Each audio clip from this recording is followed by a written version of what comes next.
Quick, someone say something to have him restart. Make him edit it out. Just start saying horrible things. I'll just keep recording, but Oh. it's on now. All right, so welcome back. Let's try to remember what happened last time. Oh my god, a lot happened last time. Christ. We went to the farmstead following the hobgoblins. Yep. Where we discovered a plantation run by Colonel Sanders, who was enslaving goblins. I love that. That's true. Yeah, his name was Aaron McCoy, owner of McCoy Farms. Doug Dimmadome, sole proprietor of Doug's Dale Dimmadome. I was saying she wasn't Doug Dimmadome. Yeah, exactly. The goblins were enslaved by amulets worn around their neck. He had an accountant turtle named Greylow, and a war form named Hungus, which Mark was very sad you weren't there for, Eli. I was thinking of you when I did it, Eli, when I made this character. Mm-hmm. Yeah, we learned there was a wizard in the forest who made the amulets. Yeah, who was that wizard? It was Henry Harrison. God from Mark's first campaign, yes. Just literally God. Basically. He's just a traveler, he insists. We were tasked with finding a bugbear who'd escaped. And we started to go after it, and then we happened to find a letter in Aaron McCoy's desk. A couple of letters, actually. They're in the chat. I don't remember what they said because they're in the chat, so I didn't bother writing it down. But yeah, we learned that despite him saying his father is dead, his father's not dead.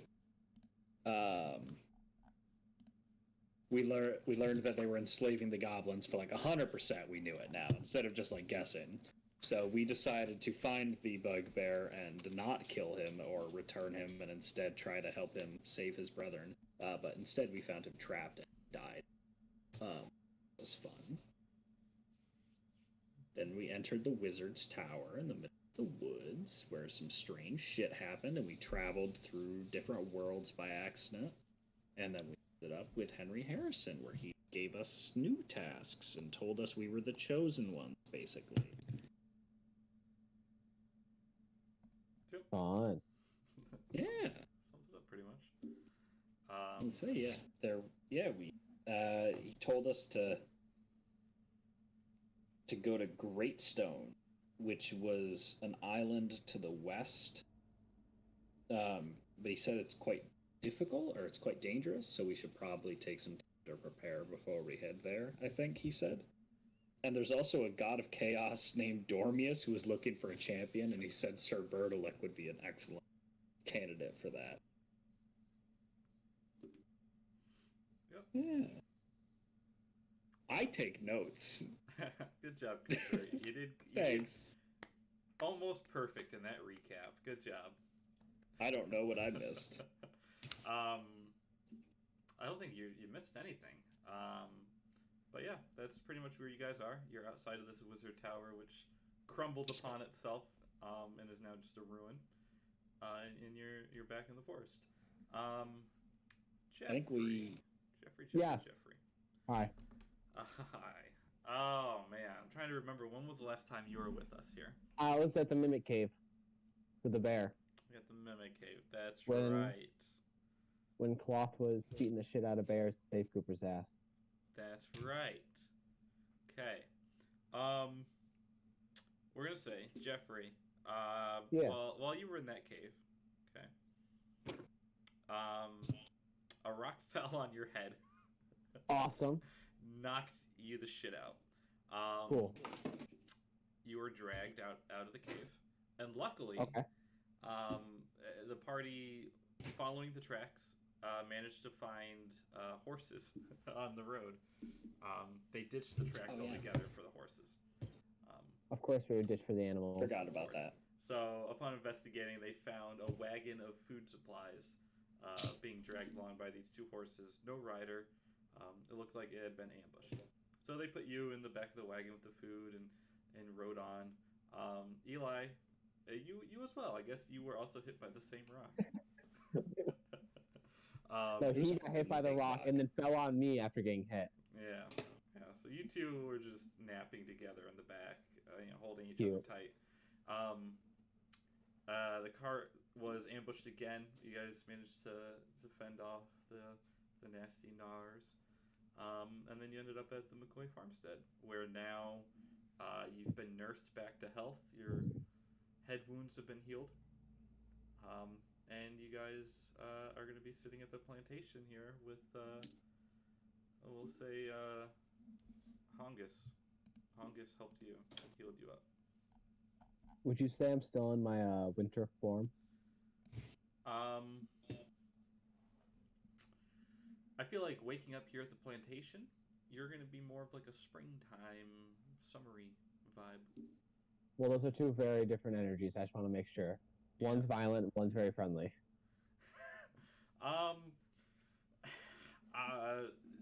let you If you want me to be decide. help, so there's the four different emotions. I got friendly, aggressive, super helpful, and conservative in terms of like reserve. I'm friendly being reserved. Let's go friendly. We'll say friendly. Friendly? Okay, so I'm gonna be springtime then. Springtime, yeah. That's what I gotta pull that mini up then. You're, so I you're can at a send lovely plantation. They've got flowers and crops growing. It's beautiful. Lovely. it. It's great. Full of I like goblins. this mini. So yeah, you guys have awakened on the plantation together. Everybody else is in the forest. Let's start there. What are you guys doing in the forest there? God, it's like nighttime, right? It is nighttime.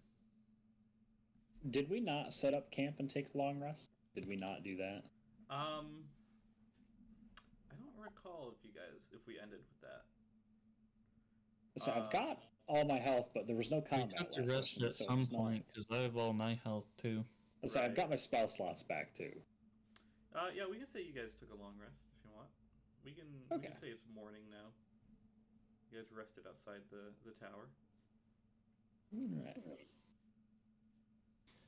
Well, I think we should round up everyone up and head to Deer Peak to maybe prepare some more. Okay. Head Everybody to Deer agree for that? Peak. Get prepped to find our way to Greatstone. Dan, what are your thoughts on that? Let's go. Let's do it. Let's do it. All right, sounds great. So you guys pack up camp. Yes. Can I steal you for 2 seconds? 2 seconds. Yes. Can you wait for 2 seconds? Yes. Okay. I just can't reach the thing on you. Don't we have step stools? You got it. No. I was gonna say, invest in a step stool. We have 2 downstairs. Pretty please. All right. Just give me a minute. Oh my lordy. Oh, okay. Yeah. So you guys in the forest pack up camp and you head back. You guys are able to tell your way back down south out of the forest, and you arrive back at the plantation. If you guys want to gather up with good old Eli and Jeffrey here and formulate a plan for what to do next. I will remind you that Aaron did give you guys 2 potential jobs. One is to take a cart of food and supplies to Deer Peak, and another, he wanted you guys to go out to some local farms and hand out some pamphlets. Can I ask what the pamphlets are if we don't already know what they are? I don't know if I posted it in the chat. You did not. Okay, I will post it in the chat real quick then. I think Were we should. we morally opposed to working for him or not? Is this the I slave am. holder? Yes, this is the Yeah. slave owner. Okay. I probably, especially in this state, would probably be opposed to it. And if you guys look at the session notes tab, that's what I look like now. Yeah, I saw that. That looks pretty sick. Okay. Yeah. Oh, cool. There is the pamphlet that Graylow gave to you guys to hand out to 3 local farms. All right, I'll be right back. Have fun.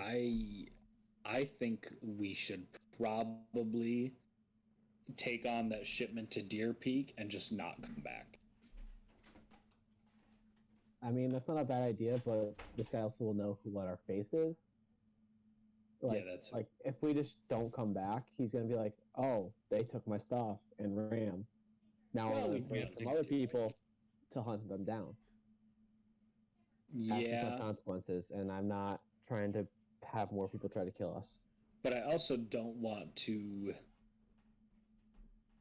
I also don't want to fight and kill potentially all of these goblins who are just enslaved against their will. We never said we had to fight goblins, but we also. But I don't want to just like leave him consequence free. Do you think we are now at the time able to handle what we deem his justice be? Again, this is why I think we just take his stuff, bring it to Deer Peak, because that's the mission given to us. We just pocket the payment and continue on our way. And eventually, yes, we might face some sort of bounty hunter or some sort of punishment for our action. But I think by then, we're capable of it. I have to ask, do we still have Manny? Manny, the entire time Mark didn't talk about him last session, and then I asked in the chat, and he said we left him at the farm, I guess. Oh, so he's with me. He's back now. You must have left him at the farm. Yeah, there it is. So we still have him, yes. And say yes. Manny is still the most badass. He fought a bear and lived. Yes. Do we need to say anything else? Right, Mark? Him and the child. Who? Manny fought a bear and lived. Manny fought a bear and lived, and then he got the shit kicked out of him. Again? Yeah. So the creatures that ambushed the cart did a number on Manny. He was injured. He's been at the farm, resting up. There's been another horse hero. A horse that did not like Carl very much. Who was chilling at the stables now alongside Manny. Works for me. So, He's my nemesis. does anyone else have any input on his idea of just taking the job and then pocketing the money instead of returning it? Maddie says thumbs up. Excellent. I thought. Oh, like. What was Take the supplies to Deer Peak, but just don't return. Well, how far is Deer Peak? Mark's laughing. I don't much like that. That's all right. I fun hearing your views and plans. Well, I don't wanna have to fight a bunch of goblins. No, I don't want to have to kill any of them. They're just enslaved against their will, and I don't think we could successfully unenslave them all. Yeah, and Henry said they were enslaved for some kind of greater purpose, so that it was like a necessary evil. So Yeah, I'm not. I mean, they are also goblins. hey, watch it, buddy. I was gonna say he's a You say two member of the goblin family. yes. There's only 3 types of goblins, and you just. I hit one of them. One of them's in the party. Yep. Yeah, that call. that's I right. I forgot about the fact that Henry Harrison, basically God, said that they were serving a greater purpose by working on this farm. Ah. So, Well, don't they say that about everything bad that happens? you didn't go through what we went through last session. I think if you did, you'd trust him a little more. It was a But I bit didn't. intense. There was no combat, but I'll tell you what, it didn't make it any less frightening. That was still a very That's the way stressful. for you. You die at the blink of an eye. What? Said you die at the blink of an eye. They're like, oh, you might as well be a wizard. Ah, yes. No, it was a very strange session overall. Okay. Alright, if you've got nothing else, we could probably use the money. I'm up for the plan. What was the job? Take the supplies and then get paid? Bring it to Deer Peak. I'm assuming we were under the pretense of returning, but yeah. We get paid there or on the way back? We can still ask because we're right here. Yeah, you guys can ask. I'm gonna ask Graylow. Graylow. Graylow the turtle. Yeah. Yeah, he's sitting inside the main house still in the office there, stamping away at his papers and stuff. So you walk in and what do you say to Graylow? We're potentially interested in that Deer Peak job. Could you run it by us again? Oh, yeah. Deer Peak. Go talk to Hongus. Get the cart ready, and you take food to the Deer Peak General Store. They give you a slip, and you bring it to me. I give you the money. Graylow, my friend. Yeah. Okay.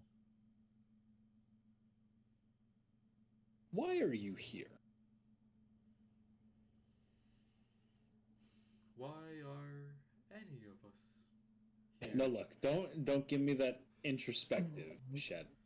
I've You- worked for the McCoy family forever.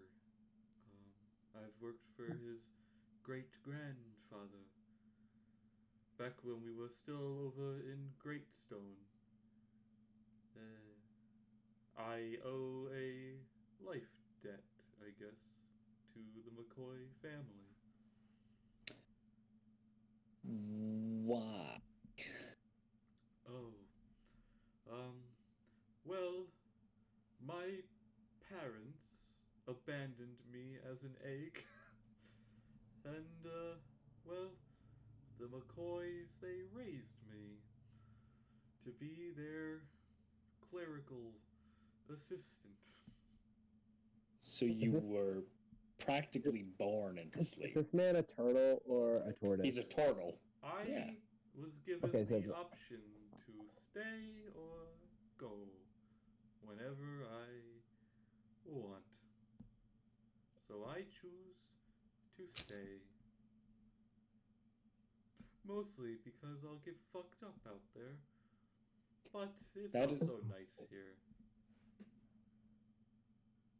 Fair enough. You know,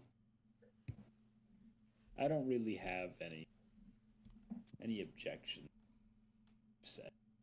He looks over to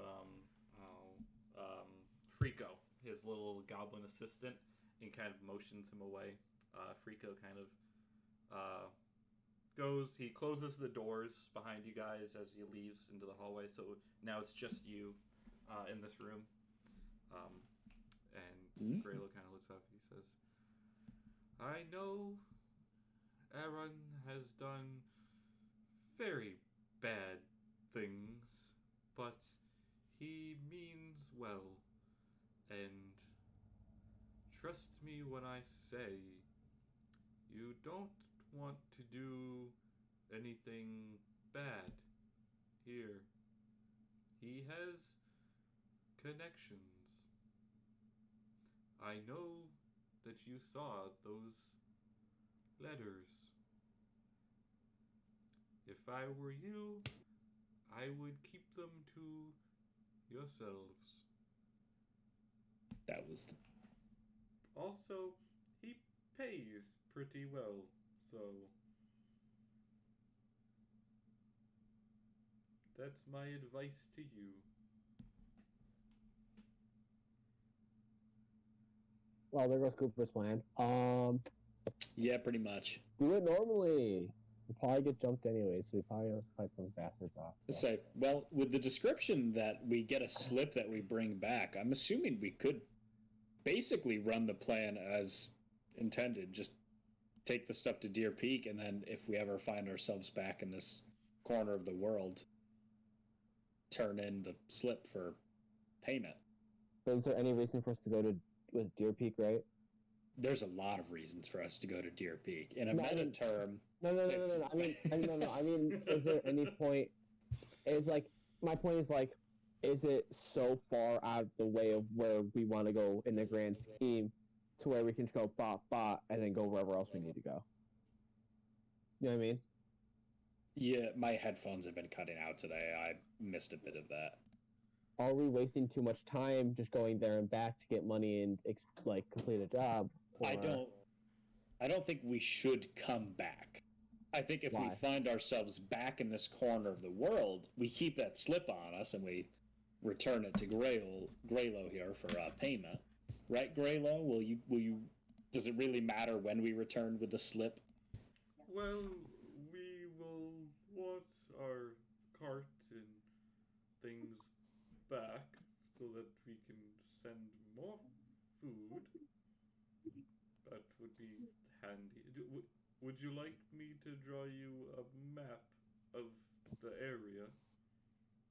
Your friend Yes, I would. Hi, Dawn. seems worried. Cooper. Hi, Dawn.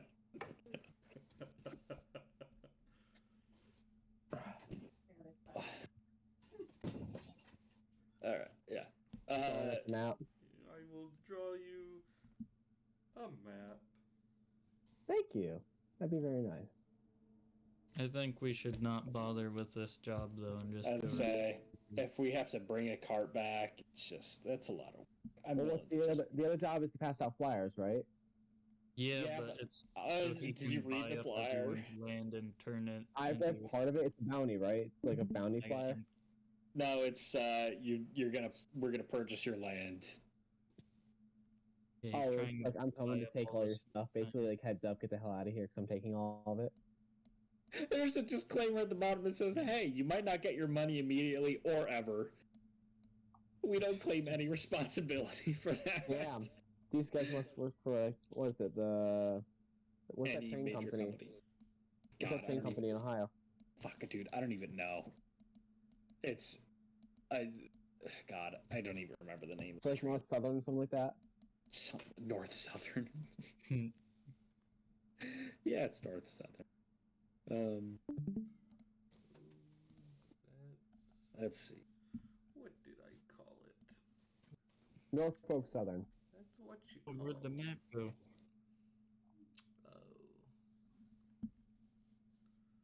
Oh goodness. This map here. Do you see it? Yep. Norfolk.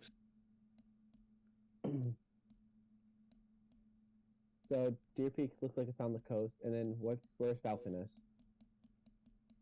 Where? Oh, watch What's stream. in Falconus? What's in Falconus specifically? Falconus? What's in Falconus? I don't know. Is that where we pass up the flyers? Oh, Falconus is the capital of the High Council. Hmm. What exactly does the High Council do?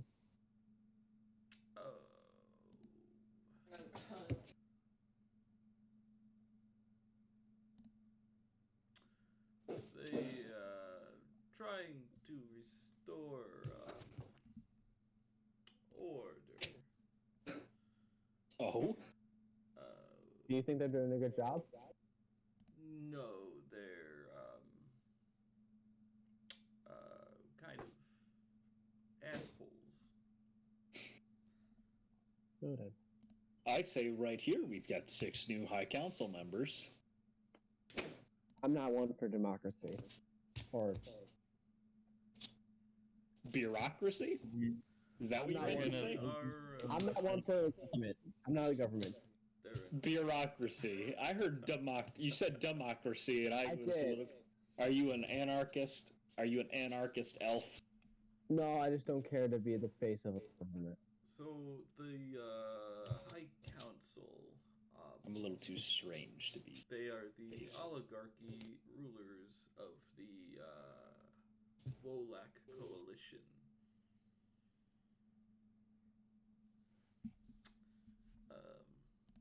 They're an army that's recently risen up to fight bandits and the Empire. They control these lands. I say control, but really they're just a bunch of thugs who go around wearing green. I like Okay. him for that last part.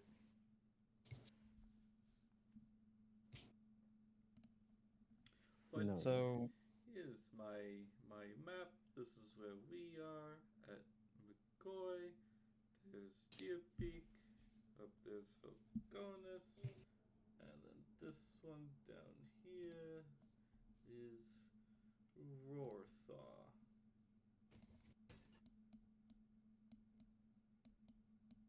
Was this the same map that you showed us last time when we were going off the trail from the? That's the village we started at, Rorthaw? Except now we have Falconis on it. Rorthaw Yeah. was where we started, yeah. Okay, that's what I thought. Is Well, we it's can't a go back there unless we're killing the whole town. So. very crude drawing. Oh, looks good. Appreciate that.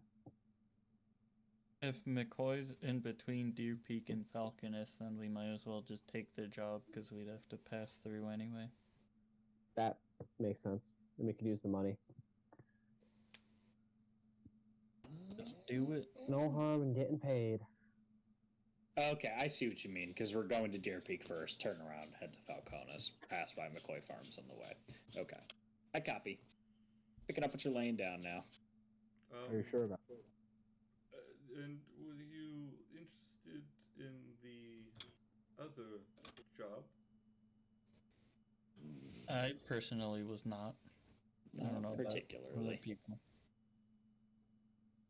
Did not stick out to me. Yeah, let me reread that letter.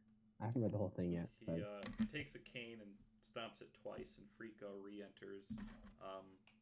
And he hands Frico some of the flyers there that you guys had. Frico, please give these to one of the riders. Send them out. Frico takes them and he leaves.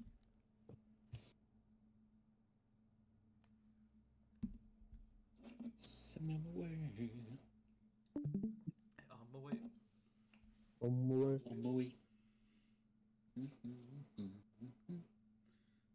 I would like to Reach out my hand. Hi, puppy. Have you got some fuzz, dummy? You got a big clump of fuzz? Okay. Alright. Let's find Hungus and take the cart. The Hungus is a warforged, you said? Indeed. Yeah. Yes. Okay. That's what I thought it was. I just wanted to make sure. Alright, so you guys are gonna go look for Hungus? Aye. Alright, Yep. where would you like to go out and look at? And bring up my beautiful picture of the farmstead again. The stables. Look at the stables. Okay, yeah. Yeah. You guys see Hungus is over there. Eli, are you still over at the stables where you woke up?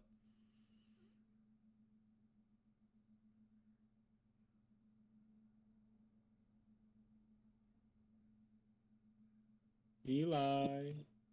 Hello? Eli. Okay, maybe he's still asleep. Yeah, so you guys see Hungus is there. It looks like he's just finishing up getting the horses attached to the cart. Carl, Sir Budlack, you recognize one of those horses as the horse that doesn't like you very much. It kind of just like it looks at you, and it kind of squints its eyes at you. It glares at you a little bit, but it's just standing there, being obedient. Oh, hi, you guys. Did you find that missing bugbear? Yeah, he's kind of dead though. He's dead? Oh, no. He fell in a trap. Fell Couple in of them. A trap? I didn't put any out there. The old No one said he wizard did. trap, you know how those go. Oh, shoot. I hope it wasn't painful. It looked pretty painful, to be Oh, honest. no. You know, I once saw this guy cutting down a tree, and he stood there and watched it fall, and it fell right on top of him. Probably less painful than what happened to this bugbear. Oh, jeez. Oh. Well, thank you for finding out. Yeah. You can tell Greylo that you helped me out, and he'll give you some money. Thanks, guys. Excellent. Right, do we want the money now before we leave? Yeah. Back to Greylo. Back to Greylo. Okay, you go back inside. Fucking Right, haul Greylo. ass back in there, kick the door open. We helped Hungus find the missing bugbear, and he was dead. And Hungus said he'd pay us for the troubles. Greylo just nods his head. He stamps a paper, gives it to Frico, who comes running back inside at that moment. Frico scurries under the desk into the safe, and he hands, we'll say, how many of there are you? We'll say, let's do 4 gold each. Cool. Excellent. How did the safe appear to open? You can't see because it's underneath the table. It's like behind his desk and underneath. Did I hear any You can roll perception to see if you can hear anything or tell.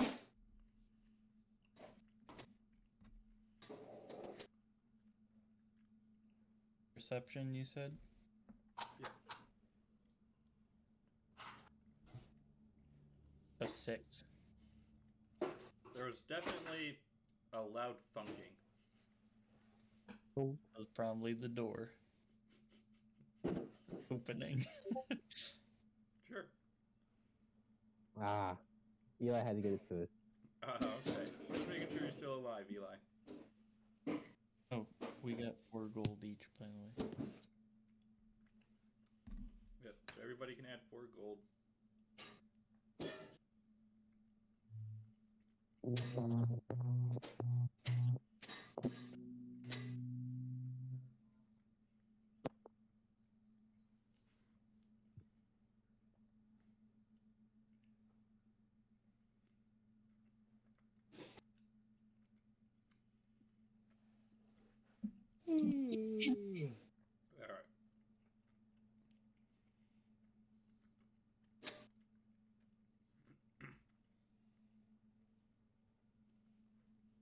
You guys can go back to the stables.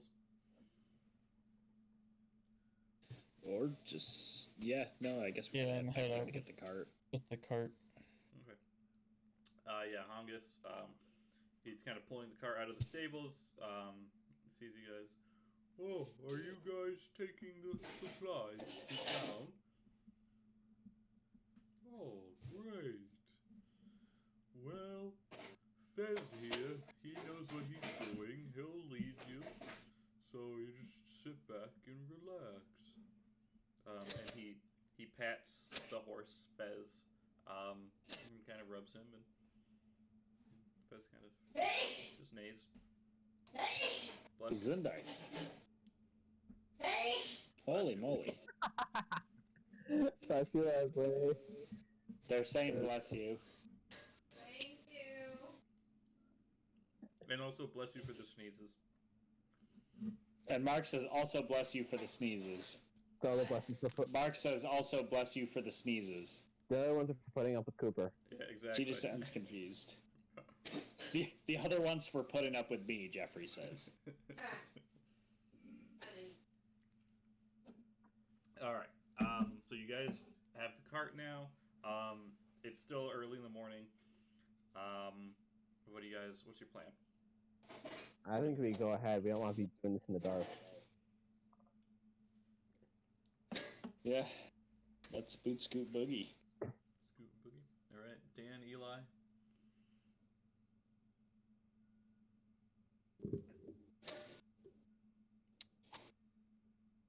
I've been busy. Please, quick, very small recap. I know about the 4 gold, but what's like after the 4 gold? Of course, that's all you pick up on. So you guys have the cart of supplies now. Hongus is just the cart of supplies ready for you. He said that the horse Fez knows the route and what to do, so you guys just have to keep watch and go with the cart. That Let's sounds do easy. it. Let's do it. All right, Eli, anything? I saw Yeah, your. Let's go. Let's do it. Let's go boogie. All right. How are we doing this? How you guys? Who's walking? Who wants to be on the cart? I'll What's your walk in the march- front of the cart. What's your marching order here? How big is the cart? It's probably the size of like an SUV, but it's just packed full of carts and barrels and things of like food and bundles and sacks. Okay. I was gonna say I hold the cart, but that sounds very heavy. It is a very heavy cart. It's got 2 horses pulling it. Okay, I'll walk like alongside it. Okay, you'll do alongside it. All right. I'm going to. I guess is there room to like seat cloth on the back? Oh, I forgot Fox was with us. Jesus Christ. You could. So there's like a gate on the back that you could unlatch, and then she could sit there. But some of like it's pretty like all the stuff is crammed in there, and it's pretty tightly packed. So you Would run it- the if risk I of were to- something falling out. If I were to put down the gate, could I use the net that I have to like tie it up, You could secure try- the back? Yeah, you could try fastening the net to it. There's also there is a spot on the front to sit, to kind of where like you rein in the horses and stuff. Oh, So there's a spot up there as well. I'd say just Oh, put her okay. there. I was just I'll definitely put her up there then. Put her up there. Okay. It's only big enough for like 2 people max. You know, I'll put her up there and I'll just like I'll walk alongside for now. I was gonna say you could sit there with her for protection. Yeah. Okay. Yeah. I will guard the rear flank. Guard the rear flank. Okay. You said you're in front, Jeff. Yeah, I'll walk up front. I got a sword and I got my axe and a shield. Okay. What about Maddie? Side. Again, you're muted. Oh, can I be on the right side? On the right side, sure. And then Dan's gone. Yeah. So as you guys start getting ready to leave, Angus walks over and he's petting Fez. He's like, All right, Fuzz. Him. You listen to him and do whatever he says, okay? You protect him, and they'll protect you. as he points to Sir Bertilak. I knew it. That's right, bitch. Fez kinds of looks at you and looks back at Hongus and just does like a little snort. Hongus goes, Well, okay, just like, just help him out, I guess. Just protect him. he just gives him a pat and sends him off. It's like, Don't you boys worry, these horses, they're the best. They're from, Acrodia. They're the best horses you can get. Well, he pats him and Fez and the other horse starts taking off. They start walking down the path. no time like the present, I guess. I'm in such a good mood because I'm in my spring mode, so I'm gonna play. I think I have a. Oh wait, no, I don't have one. It's not. Okay, never mind. I was gonna start playing an instrument, but I don't have one. What were you gonna Could play? hum a merry tune. Instrument that I do not own. Skills. You do hear music. I'm sorry, what? From where? You look back, and on the front porch of the main manor house, there is Graylo, who's got like a little flute he's playing. I play the flute. He's got like a little pan flute that he's playing. He's blowing it to. I'll leave him to it. I don't want to take his flute from him. He seems to be enjoying himself. He's quite happy. But he was playing you away, and you guys are slowly led down the pathway that you came in, back down the road, and away from the plantation. Passing, of course, the fields with all the goblins, working hard, as they do. Against their will.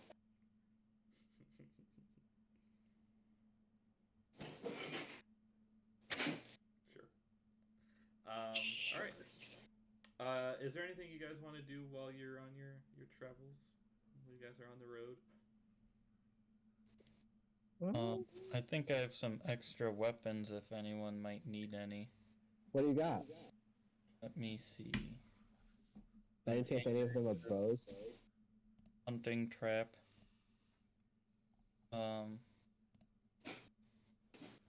And I have an extra longsword, but it has my family crest on it, so be really careful if you take it. Why would you not equip that one? Yeah. Because I have two with my family crest, so I don't need both. Oh, I was gonna say he you found two. Okay. I forgot that you had got two of them from that. I was like, why? Is Two cross on the shield. Is a longsword a single-handed weapon better than an axe? You can use it as a two-handed to do a D10. Okay. Can you? Thing. No. Yeah, it's versatile, so you can use it for a D10. A short sword? Or you have a long sword? He has a long sword. Yeah, it's a long Okay, I was like, a short sword's not versatile. But, yeah, a long sword that makes sense. Is a longsword higher stat than a hand axe? Yeah. I'll Even hold on to it then. fire. You can't throw it, though. Oh, I don't plan on throwing my weapons. Alright. You cool with me using it? I'll pass it over. I just like kneel down and take it from you. Just being overly dramatic. Alright. Okay. Anything else you guys want to do while you're traveling? You're just going through the fields, It's grasslands where you guys are at, so you're just walking along the pathway. Well, I don't know. I'll hang out with Claw. Okay, yeah. She's still working on her little Bone claws. Bone spike. Is she making like Wolverine claws? Green brass knuckles? Yes. They're like brass knuckles, pretty much, just made out of bone. It's like it's like tiny a- push daggers. Yeah, push dagger. Little push tags Little. for her little fists. So. God, this child is badass. Yeah, why'd she end up with Yeah, you? badass. Sure, we'll call that not fucked up at all. Yeah, badass. Not, No, yeah, not traumatized. Yeah, let's do that. It probably is, but I don't. She doesn't talk, so I can't figure out anything else. Would you like to try to talk with her? Try to interact with her? Yeah, sure. Give him the shoulder. Whoop. My headphones cut out. Did you say something there? No, I'm talking shit. What do you want to do with cloth? Just like, hey, how are you doing? How are things going? I know like that tower was kind of weird. Little fighty motion. She's got Little little fight- fist yeah. up. It's like practicing her throws. But Yeah, it's you've like already got some pretty solid throws. it's very weak. She looks like she doesn't know what she's doing. You know, your form is. It could use some improvement, despite the fact that you absolutely destroy things when you do hit them. Can I teach this kid to throw a punch? You wanna teach this kid to throw a punch? I mean, I'm a fighter by trade, so I Okay. feel like I'd be more qualified than. Yeah, but I'm her adopted father. So. Okay. You can both teach her to throw a punch if you want. Here, how about we both throw a punch at each other, and whoever cries more won't teach her how to do it. Joke's on you, Dragonborn don't have tear ducts. Oh, I'll find them. Oh man, I'll make sure that they do later. Jesus. You'll wish you had a tear duct. Oh god, don't say that. Mark exposes Dragonborns to tear gas. I don't think that's where he's going, but... So do you guys want to teach her how to throw a punch? If it'd be helpful, I think that'd be fun. Pass the time. Yeah, screw it. Why not? Okay, yeah. Are you two gonna, like, how do you want to do this? Are you two competing to do it? Are you both gonna show her together, or? I mean, I think Cooper, we what are your could team stats up for, on like- this. My strength is actually surprisingly good for an art. I've got a 15 strength. you have 15 strength. Where are my stats? Abilities. I have a 16 strength. Okay. You're a fighter, Jeffrey. I'm an intelligence-based half-caster. This Yeah, is I've not never as got that impressive so for you far. as you think. All right. Let's say you guys, it's noon. Okay, you guys are stopping for a quick meal. All right, noon time. Have lunch. You guys are gonna show Cloth how to throw punches.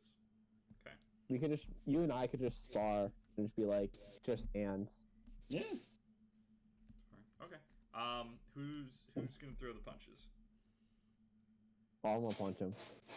You're gonna throw the punches. All right. Roll unarmed strike.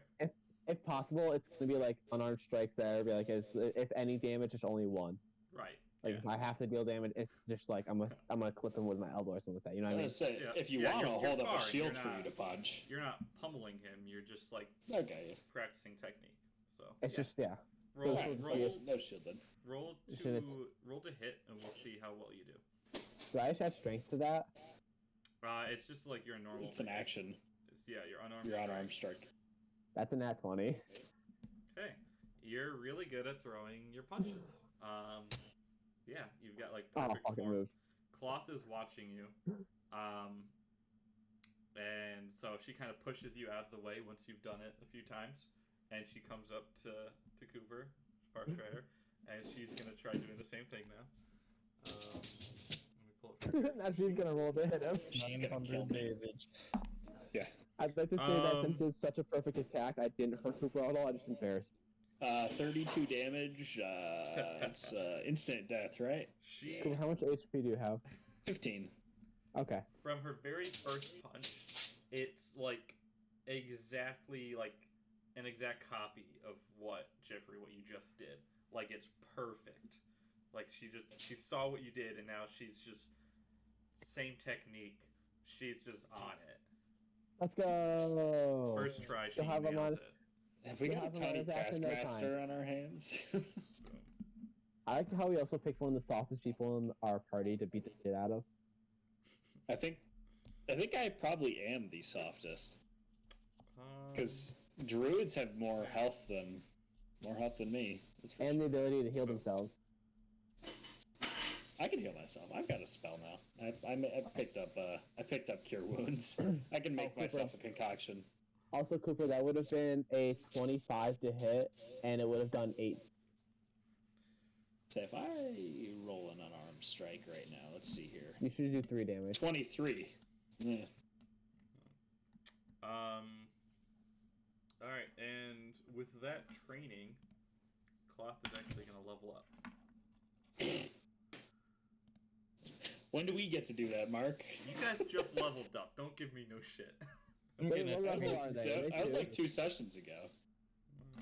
Yeah, but you guys didn't fight anything last session, so. Oh, Cooper got his ass handed to him, apparently. That wasn't our choice. No, we didn't get our ass handed to us. It was just, man, the things we saw It was in that tower. psychological. It was all psychological damage. Cooper, Mark really likes his fever dream interactions with players. So I thought we were back in like another Nothic situation, so I was very uncomfortable with the whole thing. Turns out we weren't. Turns out we were just planar traveling. But, you know, or not even planar traveling. We were just traveling. Dimensional hopping. Door hopping. Dimensional door hopping is what you were doing. Yeah, it was wild. Sir Berdelic almost got eaten by some zombies. Cooper, how influential do you want to be on Cloth's life? Yes. This is my daughter. Of course I'm going to be influential on her life. Your unofficial adopted daughter. Yes. Okay. All right. I'll bring that up with you later then. Okay. Yeah. Okay. On the roller coaster. Yeah, so while you guys are doing this, what's everybody else doing for this nice little lunch break? Just taking a rest? Yeah, taking a rest. Dan, Just you're kind of doing- listening to the forest or what's around. You're in a grassland. You're like open fields. It's Listen tall. to the It's tall crickets. grass, but How tall? Playing hide and seek. for like Like 3 feet? we'll say like 3.5 feet. Thank you. Pretty tall. Okay, so Dan's just listening to the grass, chilling. Eli, what are you up to? I'm just watching and learning You're just watching. with cloth. Like I'm like, Do you want to try? Do you want to try throwing punches as well? no, I want to watch and learn. Yeah, you can watch. From watching here, Eli, you're actually picking up some good notes here. It reminds me, we had a arm weapon for him, didn't we? Well, Eli had picked up a weapon in the cave. Eli, Oh. I don't know if I added it to your inventory. I think I did. Yeah, I put it on. I saw it. The gory arm. You have a gore arm. Yeah, gory Oh, arm. I forgot about that. That's Yeah. like that's like the finger great hammer in Elden Ring. You know what I'm talking about, Eli? Mm-hmm. It's like the fingers when I stripped all the magic fingers off of the fucking necklace. Yeah. What is it with fingers? I God. remember. Try finger, butt, hole. Yes. So the gory arm, Eli, it's a weapon. It's a club. The bone sticks out like a handle, and it's an arm, but it has claws on the hand. So not only do you do bludgeoning damage, but you also do slashing damage with it. So you do 2 damage types with it. And that is a D4 and a D6 for your damage that you roll. God damn. So this is what me and Eli are talking about. Ew, that's so unsettling. Sick. It has a special ability where it expands and it flicks things inside. That makes It's awesome. it's Why so is it purple? stupid. Why is it purple? Because if you played the game, it's apparently it's from an enemy. Oh yeah, I assume that. Eli, you also gained 44 experience from watching this. 44. 44. Is that what he needs to level up to level 2? No, I just rolled that on D100. Damn, he got sick. There you go. You're Wait, so- learning while watching. Wait, why did he? So did me and Cooper didn't get XP for training, did we? No. I just want to make sure. No. I want to make sure I didn't miss it. No, Eli's watching to learn. I'm like, you two, him and Cloth are sitting next to each other. and Eli both got experience from it. Yeah. No. He gets up and, And just slaps that's what happens Cooper. when you guys help each other and train each other. You help Yay. each other gain experience. Carl and Maddie. I'll what do you teach think anyone about- alchemy. I would like to keep watch, like guard everyone, make sure nothing's coming up. Okay. Where are you guarding from? Eli, that's awesome. By the cart, I'm not really sure, like, I don't remember quite how the clearing was. Was it just like field? Like open field? It's just everywhere? like open field, and Yeah. then forest in the far distance. I'll just be like on the cart looking around. Okay. While you're looking around, you look down at Fez, your arch nemesis horse, No. who also is just standing alert and just like head on a swivel. He's also just like looking around. Oh, he thinks he's me, huh? He thinks he's We're in better direct than you. competition. some competition, maybe. Yeah. What about Maddie? What's Maddie doing? Can I stand on the outskirts, the opposite side of the forest, so like not near the forest. And I would like to just face the sun and soak it up. Just soaking up the sun. Okay. You have to stand in like the road because otherwise you're like in the tall grass and it's like about your height. Can I stand on the edge? So Yeah. like I'm not like directly in the road. Yeah, you can stand on the edge. Sure. Okay. Yep. Just soaking in the light. I hate how quick you guys are with these. My brain works in memes and expressions. Is that a tiny Among Us man, Eli? What the? It's so little. Yes. Add to favorites. Yes, please. Tiny little guy. All right. Anything else before we head off that you guys like to do? Oh, shit. I had something I was going to say, and I don't remember what it was. Oh, yeah. So, Sir Bertolick. Yeah. You've introduced yourself as Sir Bertolick. Are you a knight? I don't know.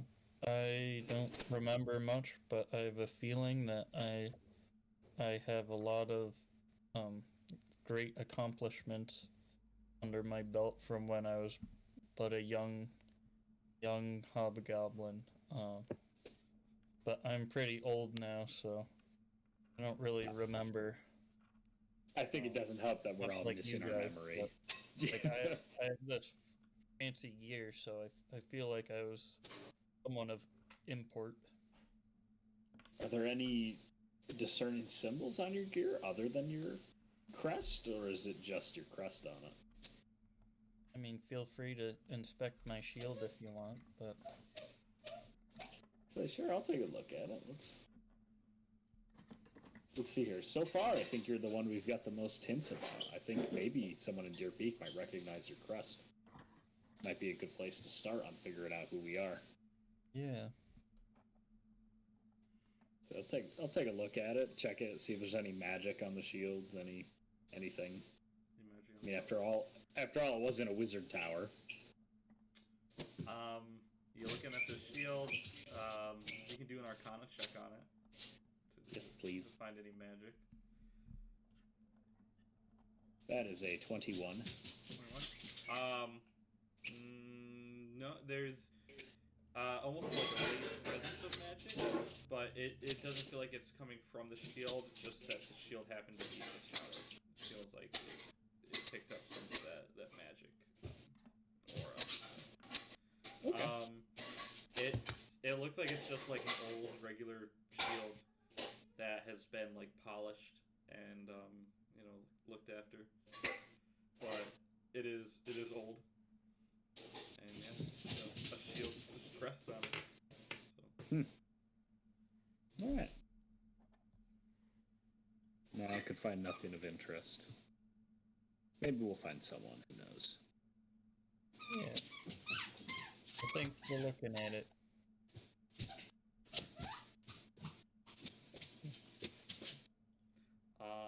Yeah, if there's nothing else anybody wants to do, we can get back on the road.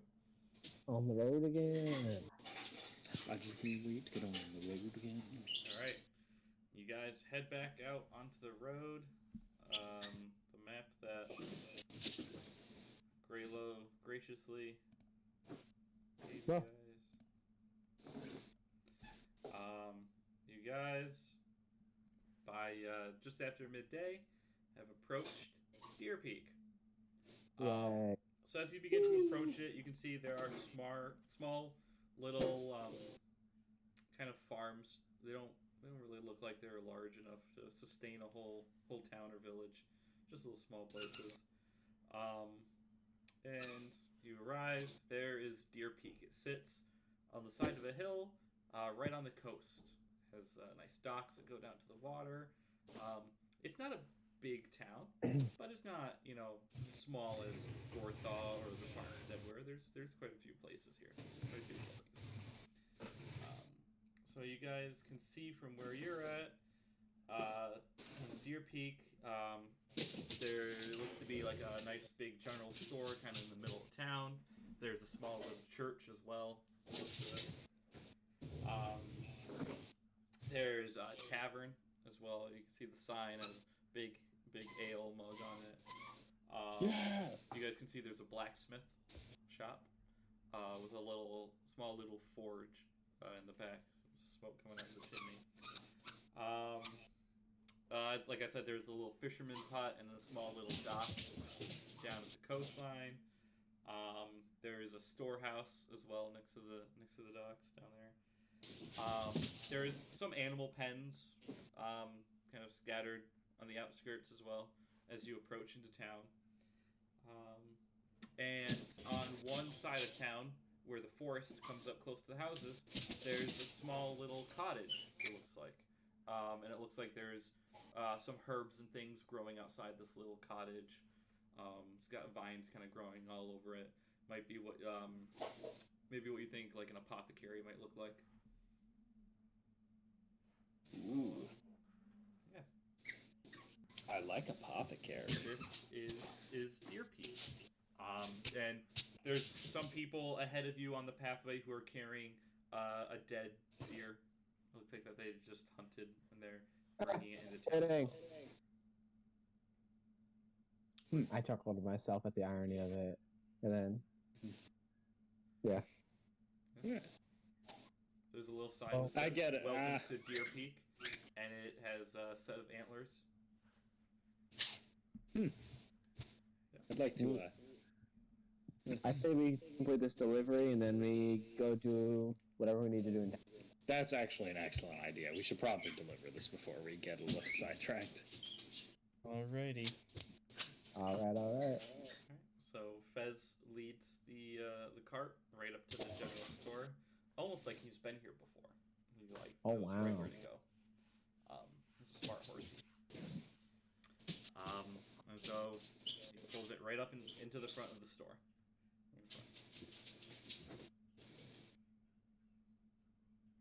All right, who's gonna handle this? Well, I just walk straight into the store. You walk straight in. Okay. Anybody gonna I follow like- along? I'll stand here with Cloth. Maddie and I will go too. Which kind of store was it? Just a general store. Just a general store. Oh yeah, I want to go in. Yeah. Okay. So you all head inside. Yeah, it's just like, a normal general store. They've got plenty of shelves and different products and things. There's like one whole side of the store where it's all like different foods and stuff. There's quite a few people in there kind of shopping and going through things, dropping coin off. There's a desk with this large bearded man who's writing in a book. These people are just dropping off coins and leaving with their items.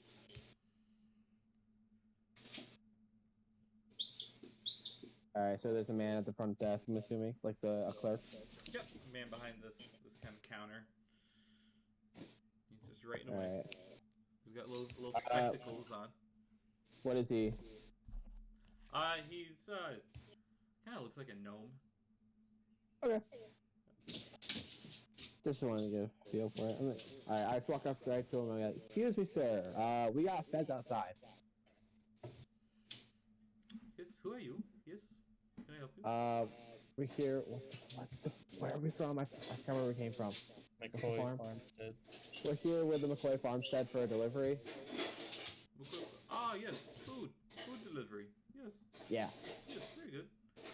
Yep, just take it out back. Okay. He goes back to writing in his book. All right. In that case, I'll just go back outside. Back outside. I need anything in here. As not right now. I'll come back in later. Yeah, it's full of just like all your general supplies, rations, rope, torches, lanterns, all that fun stuff. Mm-hmm. I might want some rope. Some rope, okay. I'm here. How much for it? The rope there, I'll give you a 20-foot spool. It's a 15 copper. Alright.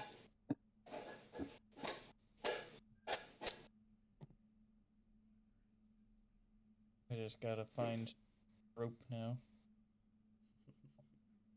Okay.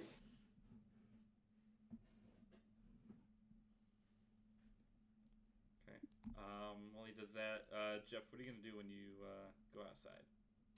I guess I'll just, if anyone's still at the cart, I'll be like, he wants it out back.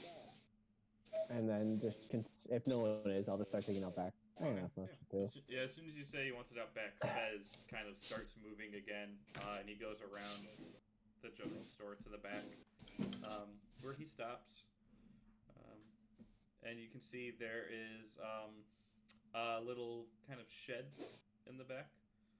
Alright. And there's also a back door to the shop. Alright. Just like, is there no one out there, I'm assuming? Nope, you don't see anybody out there.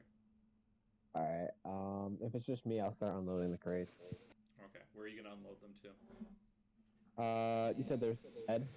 There's a shed, and then there's a door to the back of the shop. Can I peek in both and see if I can get, like, an inference on where I should put it? Yeah, which one do you want to peek in first? Oh, I'll peek right in the back door first. That seems more logical. Okay, yeah. You peek into the back door. So forward, Jeffrey. It looks like a very dark room. It's hard to tell what's inside there. You can see there's like some shelves. Looks like some extra storage. There's a kid. It looks probably like a young teenager human who's sitting, and he's got like a little book that he's reading. Oh, excuse me. Hi. Oh, hello. Hi there. Is this where the food goes? Oh, no, that goes out in the shed. Do you have the wagon? Yeah, you might help me out? Let me help you out. He jumps up and he walks out, and he comes over and he starts helping you unload the wagon into the shed. He's a very cheery, very chipper chap. He's a kid. Very talkative. He's like, oh, I bet you've seen all sorts of places. Well, what's it like outside my of memory's Deer been...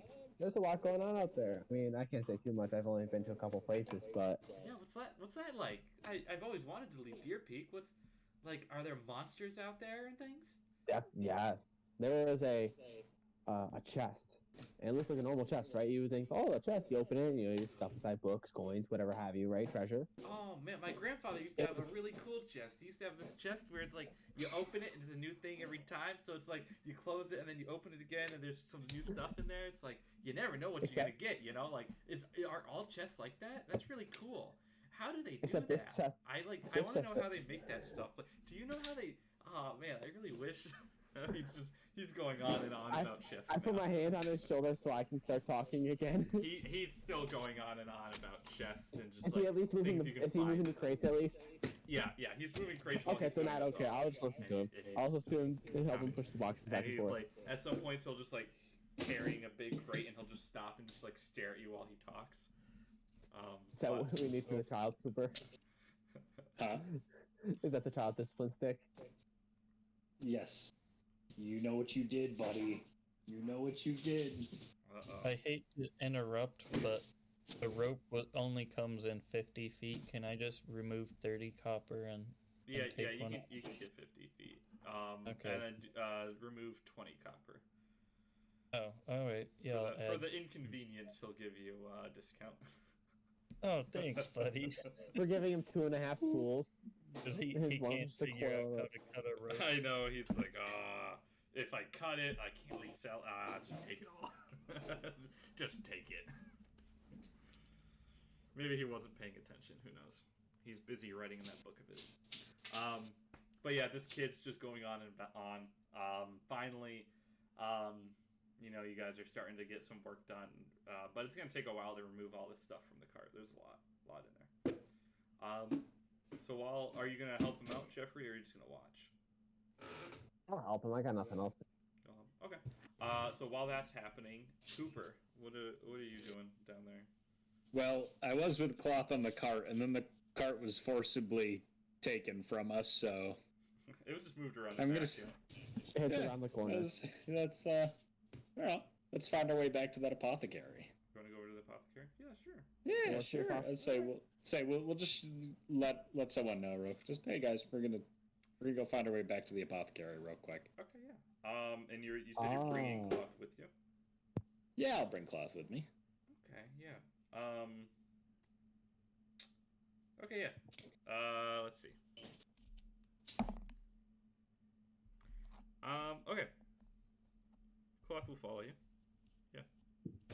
So you guys go through a majority of town. You know, just houses. And, there's like a little restaurant that you go past. And you go out to the outskirts towards the forest, and there's this little cabin. It's just covered in vines and things, and they've got different herbs and flowers and plants kind of growing outside. Does it have a sign? Is it named or? No sign. Oh, sorry, Maddie. Oh, I'm sorry. Can I see that they started walking towards that direction and follow them? Yeah, you can join them up. But he let everyone know, so. Yeah. Yeah, you can follow them. Yeah. Okay. But yeah, you don't see any sign or anything. Place is covered in vines. But there's an old lady outside, watering some of the plants. Hello there. Are you the apothecary? Oh yes, that's me. Well, excellent. I was hoping to have a look at some of your wares. Oh, why yes, young lad, you can do that. I'm afraid I don't have much, but you can come inside. Anything you have would probably be more than what I have. Sure. And she kind of beckons you inside into her little abode.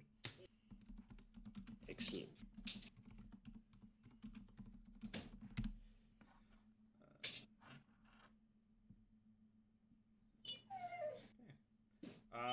Yeah. So as you enter inside, it's very small and cramped. It looks like it's both her house and her business. So as you enter, it's sort of this living room, dining room area.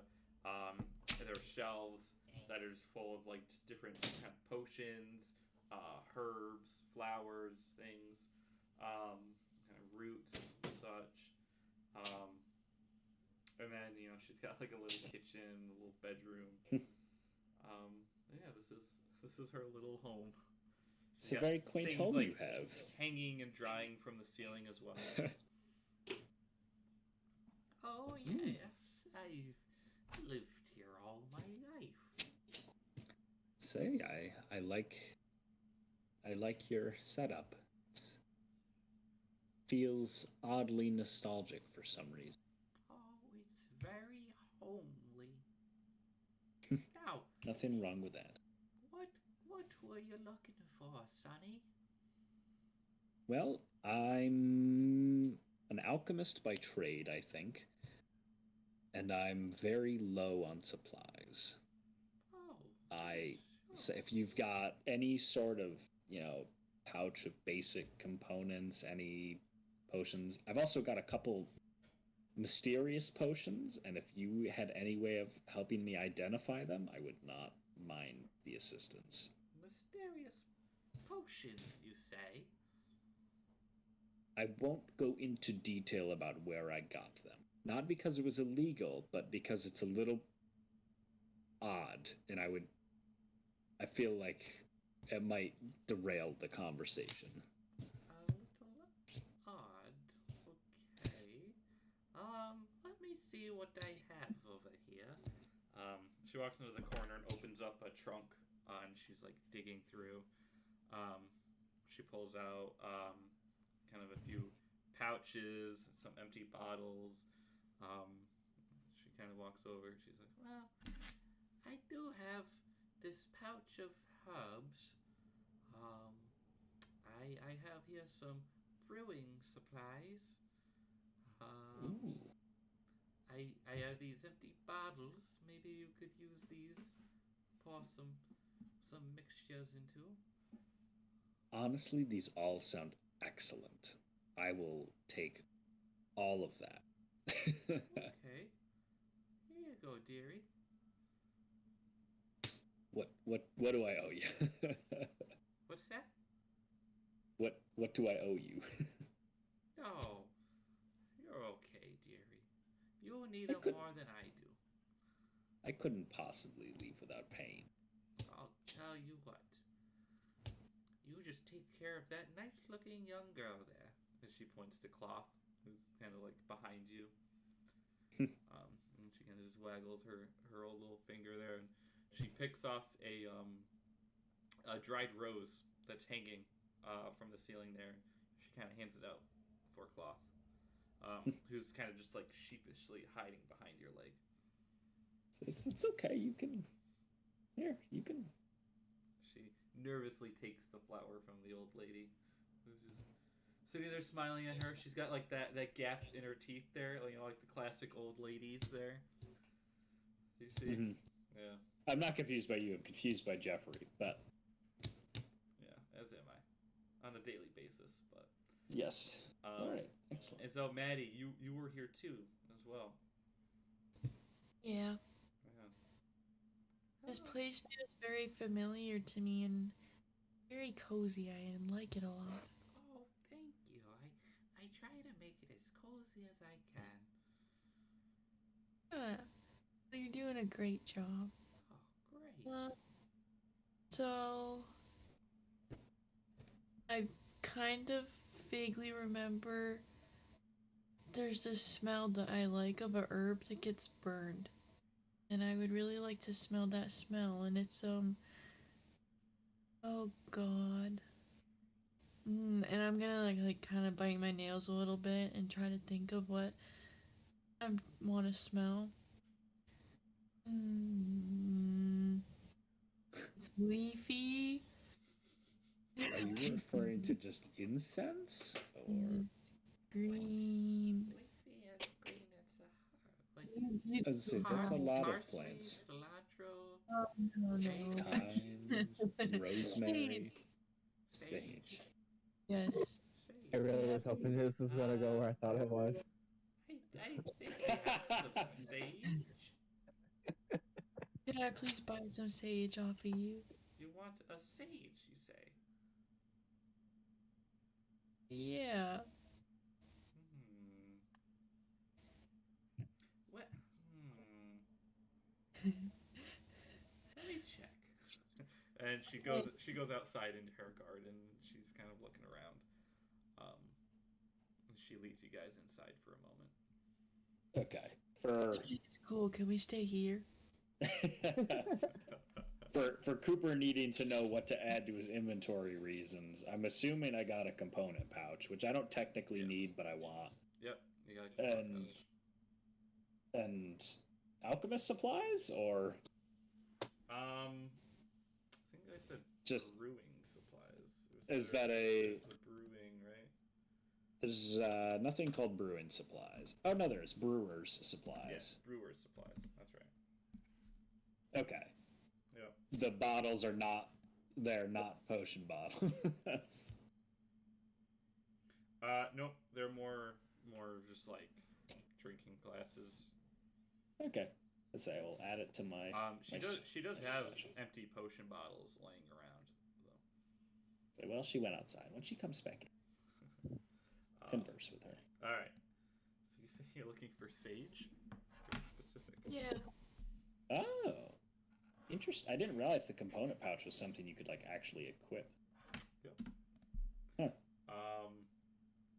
Okay, she comes back in after a few minutes, and she has a handful of sage in her hand. Yeah. Oh, here you go, dearie. Thank you so much. Yeah. I have to put them up to my face and inhale so deeply that it's gonna like go up my nostrils, but not actually. You know, I think I have something that'll be perfect for you. Okay. And she goes over to a shelf where she has this crystal. It's a very oddly shaped crystal, you think, because it's kind of like an L, but Okay. it's like hollow. It's more like a tube, kind of like. Oh. She takes it Oh. Marge. and she holds it over a candle after crushing some of the sage into it, and she kind of smokes it up and blows it. She's like, oh, dearie, yes. You're right. This is excellent. Yeah, What? dear, you can try some if you'd like. I think this you get the sense in better. I'm not sure Is that's it? sage. It's a crack pipe in all essence.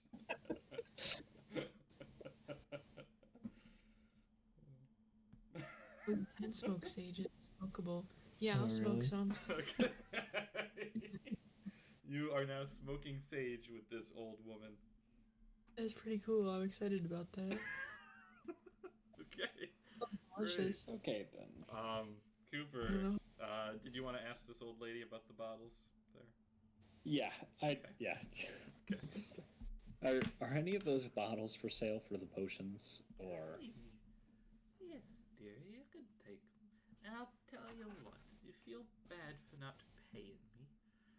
Let's say you'll just owe me a favor. Okay. And she sticks out her hand, giving you the potions, and sticks out her hand to shake your hand. I'm gonna shake her hand. Great.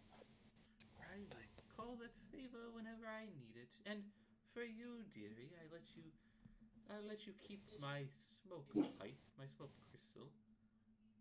But I'll also get a favor from you at some point. Deal. She shakes your hand. Perfect. Oh man, in character, I feel nothing is wrong here, but as Cooper, I feel I've done something terribly wrong. Okay, great. Now, if you'll excuse me, I'm going to head into the shop. And she turns around and is leaning in towards her little fireplace in the corner. I did want to, before we leave, ask if you were able to help me identify these potions. Oh, I'm unsure yes. of what they are. Bring them down into my shop, and well, we'll take a look at them. All right. Say, I'll pop open my satchel, and I'm not gonna pull out the black potion. I've got enough information about that to know I don't need to be flashing that around everywhere. Okay. But I guess I'll start with the orange potion, the one that was seemingly inert, didn't really do anything. Okay. As you're pulling out these potions, she leans into this fireplace, which is lit. She reaches into her pocket, sprinkles something into a cauldron that's sitting on the fire, and the entire wall turns as like it's a secret door, and there's a staircase that goes down. And she starts walking down the staircase. I'm just gonna look at you, because just be like, I feel like we might have made a mistake owing her a favor. Enjoy the rest of your day. Are you not coming down? Oh, I don't know. If you're gonna stay up here, you're gonna come down? Okay, well, shit. I guess we might. I don't feel comfortable leaving Cloth behind, but I don't want to bring her into the strange dungeon. But Cloth is fine. She can kill a bear. She can. yeah, we'll bring her down. She'll be fine. She'll probably protect us. Okay. It's cool. All right. Um, So you guys are going downstairs as well? yeah, she's cool. I trust her with everything I have in me. I don't, but I'm willing to trust her in this scenario. I don't have a reason to distrust her. All right. Oh boy. Okay. So you guys go down the steps, and you're in what looks like a large cavernous room. There's a big fire pit in the middle, and the fire kind of goes up, and then in the ceiling, where it would, there's nowhere for it to go, but for some reason it kind of just like, there's an orb that all the smoke goes into, so it doesn't fill the whole room. Yes? This is... Huh? Fix the tub. Okay. I love you. I love you too. Good job, Adriana. They said good job, hon. So there's this big campfire in the middle. There's a large cauldron over it. There's tables with all sorts of potions and more herbs and things drying. It looks like a really weird alchemist lair area. This is and instead of an incredible. old woman, you see a giant hag is going around. I knew it. And she's kind of fixing up these potions and tidying things up. There's like a broom sweeping the floor by itself, and stuff. So This is incredible. This is an amazing workshop. Welcome to my lab. You don't have to do that if you don't want to, Mark. Now, you said you had potions. I must say, I don't appreciate the deception, although I think I see why you would not want to let everyone in Deer Peak know that this is the truth. People hate hags so much. They think we're cruel and evil, and maybe we are, but, you know, people too. I would say it's not a feature unique to hags. Yeah, it's like that hobgoblin friend of yours up there. Goblins, evil creatures. Yeah, It's not me. With the exception of Sir Bertles. spits on the ground. Oh, that's intense. I'm gonna spit in solidarity. You're spitting solidarity. They live the lives of other people and they've stolen. Despicable. Okay. We can duel. All right. Let's just check what this potion is, huh? Let's figure out what these Scurries are. over next to you to see the potions that you procure. So I'll hand her the orange one, and I'll have the blue one ready if she wants it as well right now. She takes it, she pops the cork off, and she's smelling it. Very 10. pungent. What's going on? You're right, Dan. You know? I can... Say. You look very nice over there, buddy. Please stop. Oh man, that's gonna be her voice from now on. Hey, Peter. Well, I was gonna say, why do you sound like what's his name? Over, Chris. God is You dead. can help me with my bunions.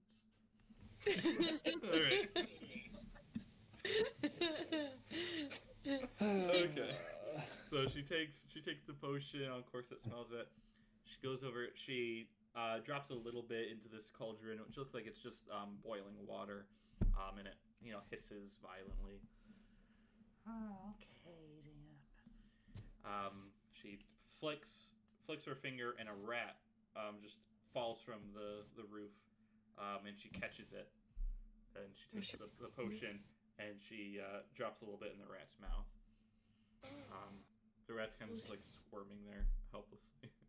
And after a few seconds, it begins to violently shake, and muscle like tears from its skin as it like begins to grow.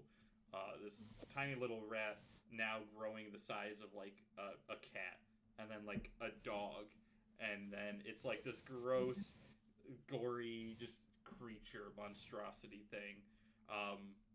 And she just like tosses it into the cauldron of the boiling water, as it just bubbles and hisses even more. She corks it back and she sets it down on a table. Is the rat okay? Very interesting. The rat is just like squealing in pain this whole time. But after a few seconds in the boiling water, it's silenced. Yeah. So it's okay now. So it's okay now. Yeah, the rat's okay now. Say, if I'm gonna test these out for you, I want a vial of each. You would like a what now? A vial of each potion. Okay. Sweet. She pulls a vial from within her robes. I don't even know Gently- what they are. I have no issue handing Gently off a little pours bit of in it to some you. of the potion in the vial and then hands it back to you, and then tucks it back into her robes.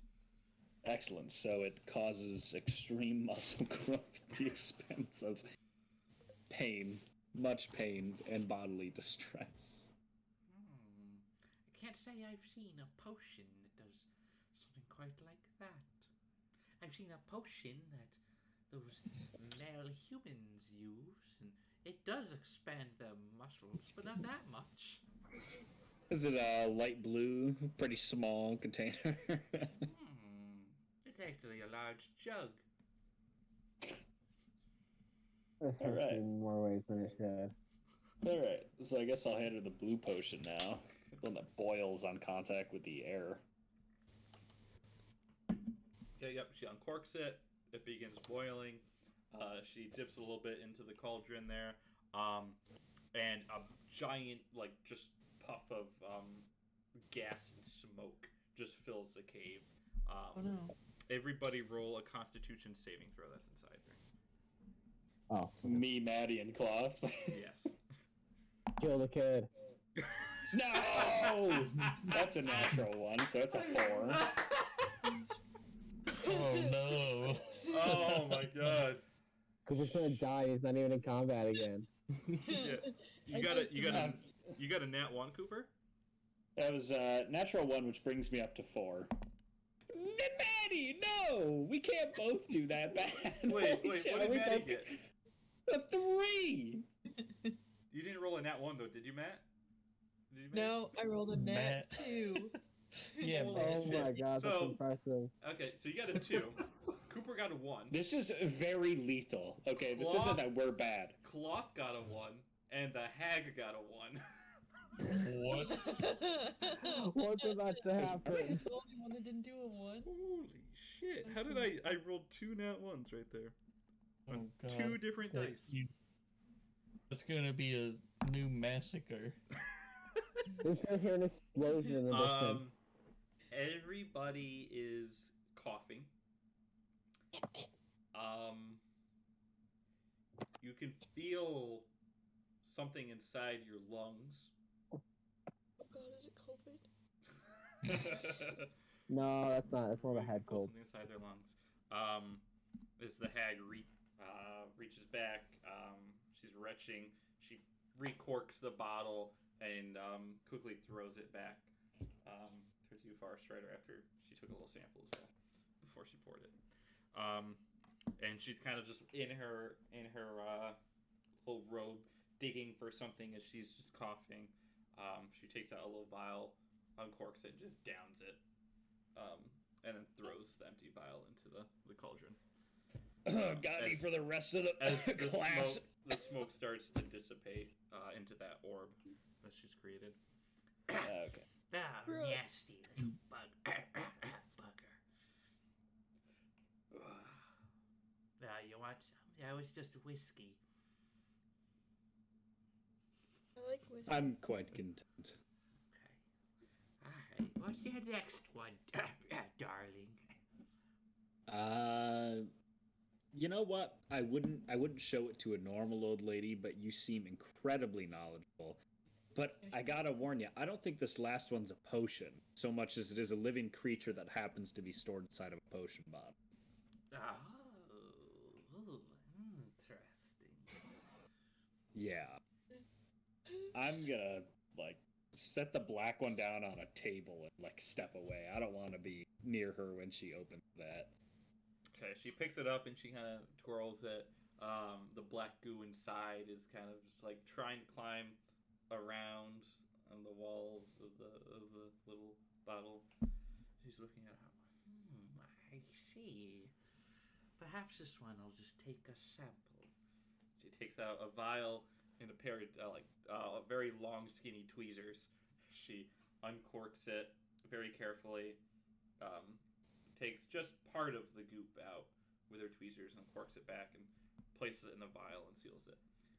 Just a little bit of goo, but it's enough. It's still kind of bouncing around inside her vial. She tucks it back inside. That is definitely not a liquid. It's very interesting. This one I'll have to play with. She cackles. And she sets it back on the table for you. And I will back up in my satchel.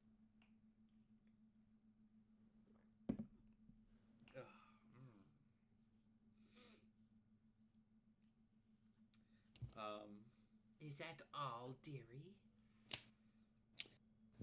I suppose I should ask your part, because I get the feeling we'll be seen. You cut out terribly. I said, I suppose I should ask your name before we start, because I feel we'll be seen. My name is Hilda. Hilda, huh? Or Hilda? Hilda the Hag, they call me. Although, they only call me Hilda upstairs.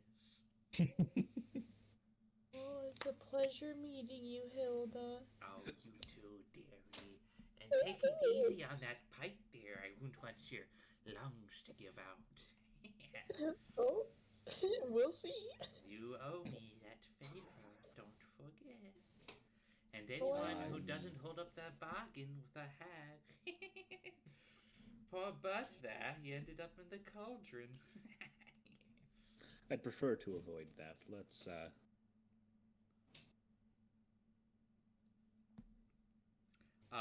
She reaches in and she pulls out the rat, which is now dead, throws it against the wall, and it transforms from its rat shape into a humanoid figure.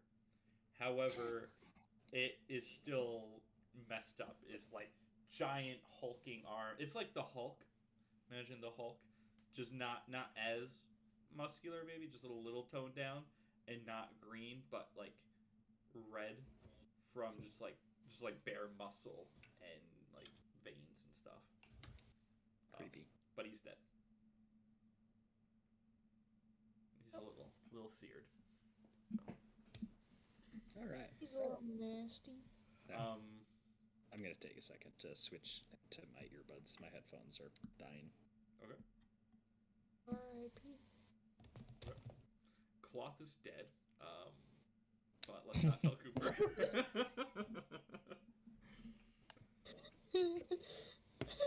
You guys just have some like unknown potion in your lungs too. I also have sage in my lungs. Yeah. Yeah, it evens it out, right?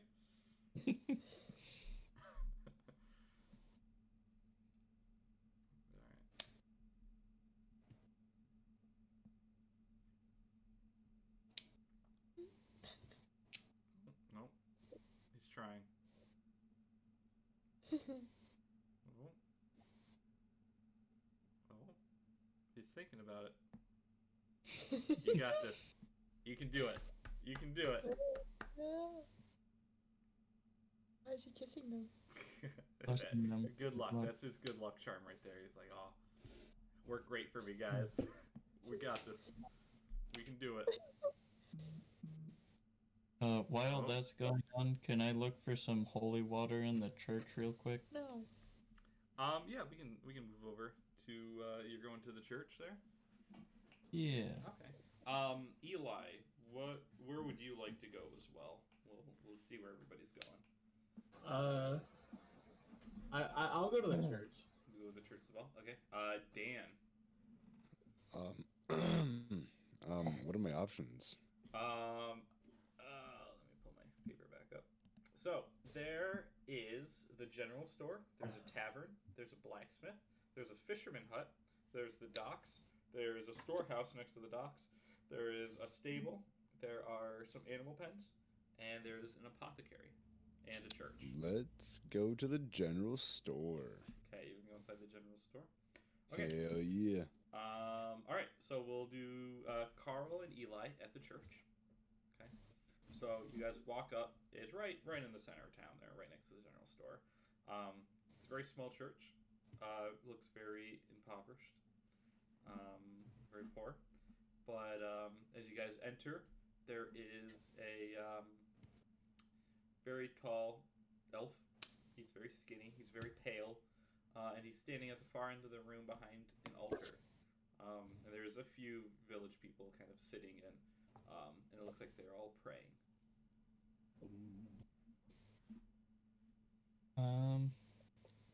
Yes, I don't want to interrupt their prayer. I'll wait for them to finish up. Yeah. So they do their prayer and everything, and then they finish. 1 second.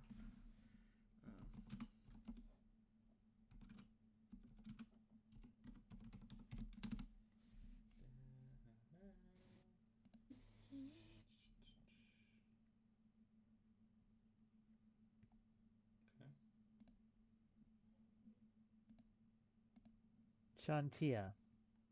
Okay, yeah. So they finish up their prayer. Oops. Shantia. Pastor says, "Praise be," and the village people all stand up and they begin. They're talking, and some of them file out things. It looks like it's done. A few of them are talking to the pastor there, the priest, the holy man. Hey, Mr. Priest, sir. Would you Shantia. have any holy water? Praise be, we have new fellers coming down here into our lovely church. Praise, I say praise. Shantae, give us bounty. How can I help you, friends? Food. Praise be, buddy. Praise be, food. You got it. I like your style. Hungry.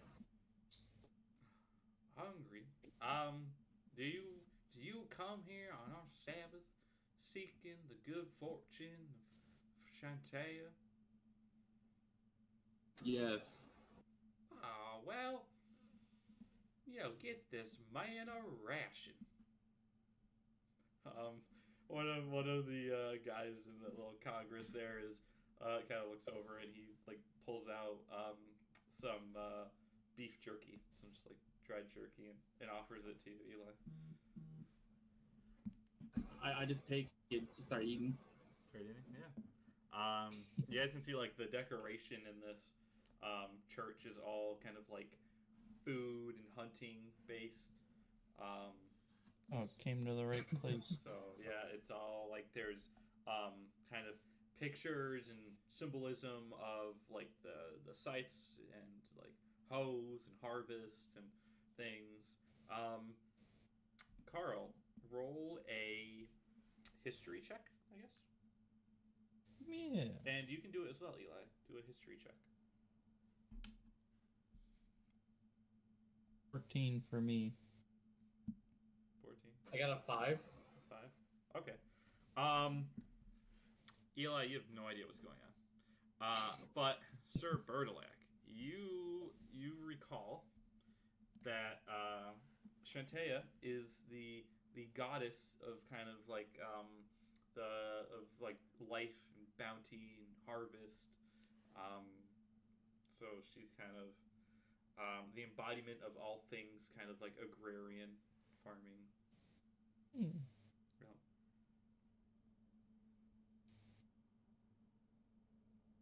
Yep. Would you have any holy water in this? By holy water, do you mean the water we use to feed the crops that feed us? The water of life that she gift upon us so that we may grow in her holy light and enjoy her warmth inside our bellies. That might work. Oh, well then, yeah, we got, there's some up here in my chalice I usually used to drink from to give me the light and spirit. But that's just for me. That's Shantae's gift down to me, your pastor. Praise be.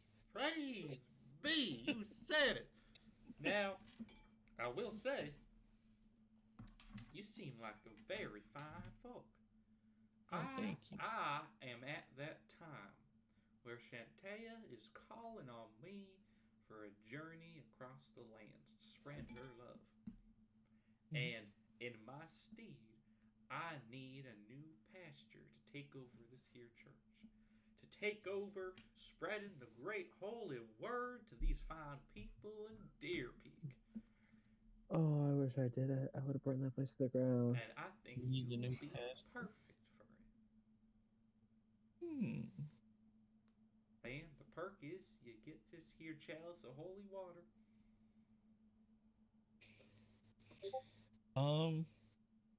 Is that like a temporary thing or a full-time? Sure. As soon as I come back, I'll take up the reins again. I'd have to consult with my friends, but yeah, that's pretty tempting. Well, do let me know. There is one boy in town here, Freedon. He's been looking to take over this here church for quite some time. I fear if I leave and I don't have a suitable replacement, then Freedon is going to take over, and he's a devil worshiper. He ain't as bad as that other guy, the fisherman down there. He's all messed up. Yeah. Gary Voller, he's a troubled soul. That Gary. So I'll tell you what. Gary Voller. Tell you what. Oh, I haven't had a chance to go and see that boy, but if you could go check on that boy for me, and you can go release the demons from inside his soul, then I'll give you the job of being pasture. Praise be. He needs some food. That boy, he needs some milk or something. I love milk. Man, milk is the love juice. Oh, I'm glad you can't say it with a straight face. That we are blessed with. Praise be. Praise. Shantea. I can't tell you.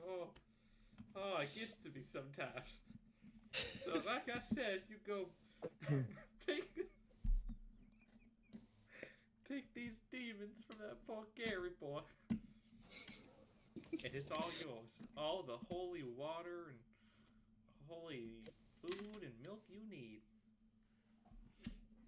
Until I return. Well, thank you, Pastor. No, thank you. I think we'll... May she shine bright on you in this journey. I agree. Praise. Praise. Okay. All right. Okay.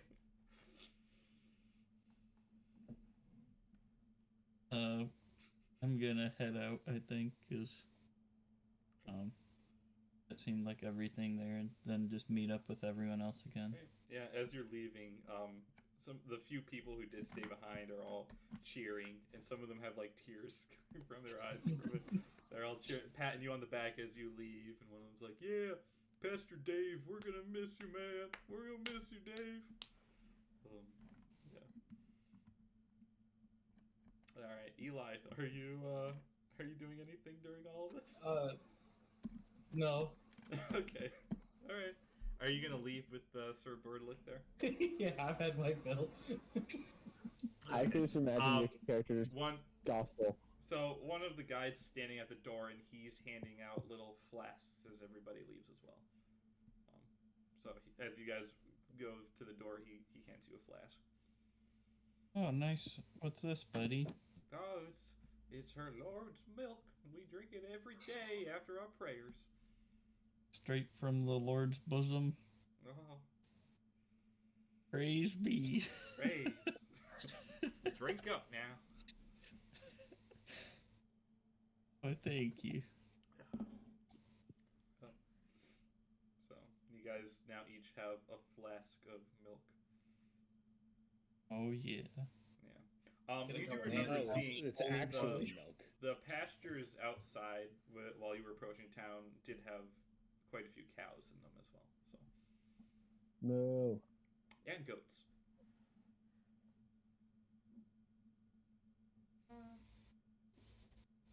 What's it gonna say? I guess Bob. Well, I think that has to be a custom item. I don't see milk in. No, you're not going to find that. You can add it if you really want to. But it's so commonplace. How can you not have milk? Oh, I don't have milk, especially after Carl's been to my house.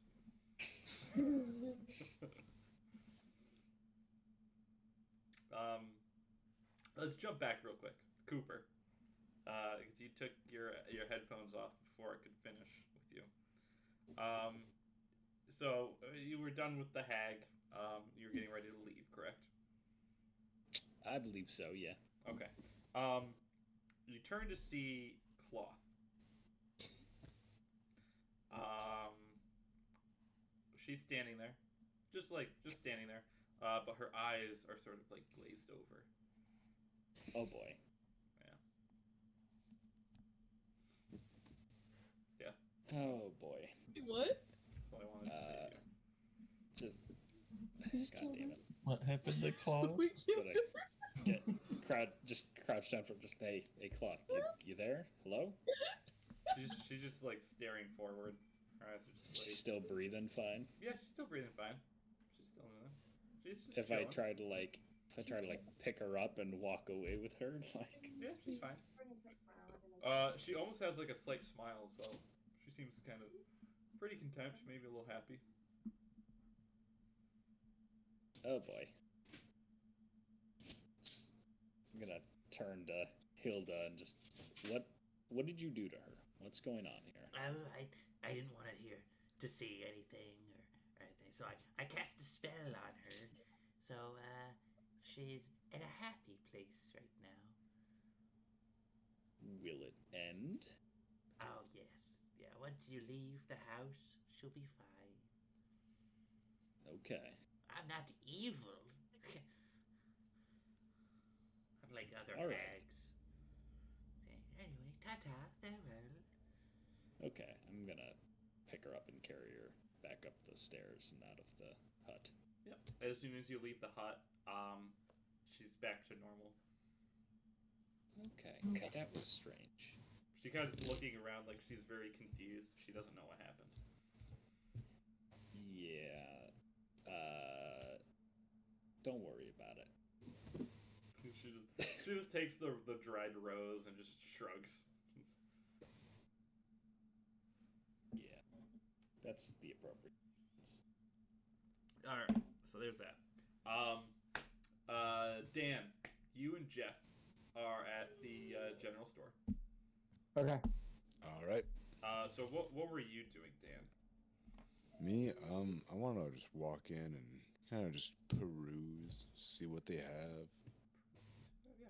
So it's a general store. They have generally pretty much everything here. They've Okay. got rope. They've got rations. They've got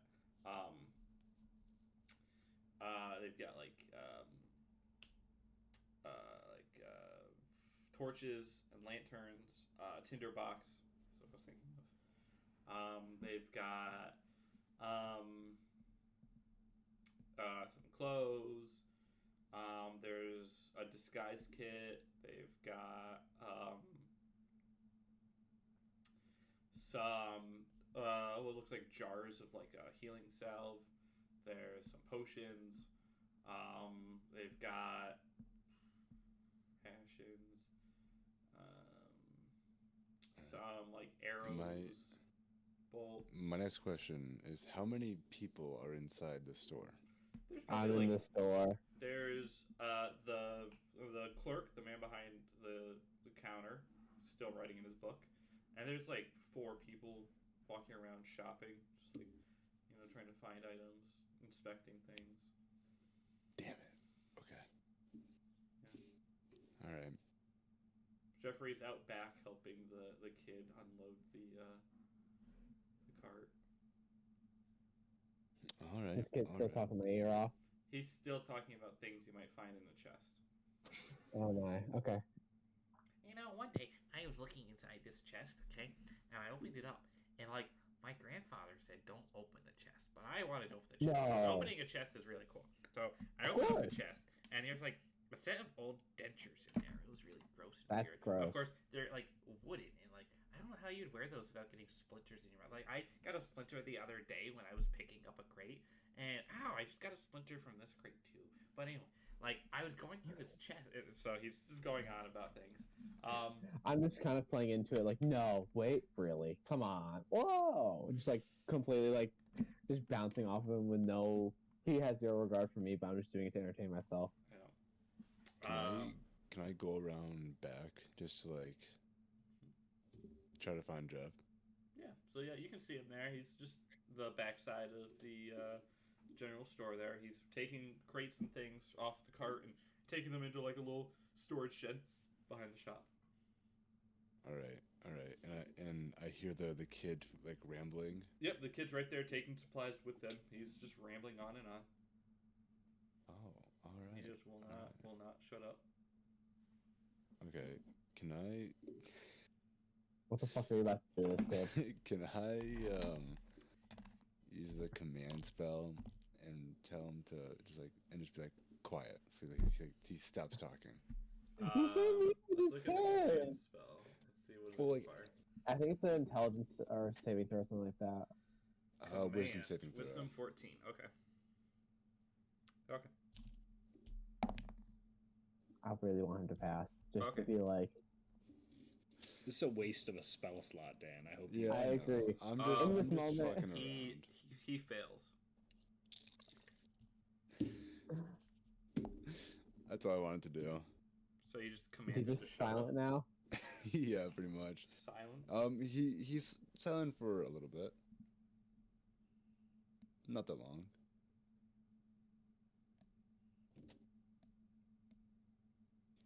But I do have to leave in like 30 minutes. Okay. Okay, yeah. Roll perception for me, Dan. Uh-oh. 22. 22. Dan, you can see that there's another large wagon approaching town.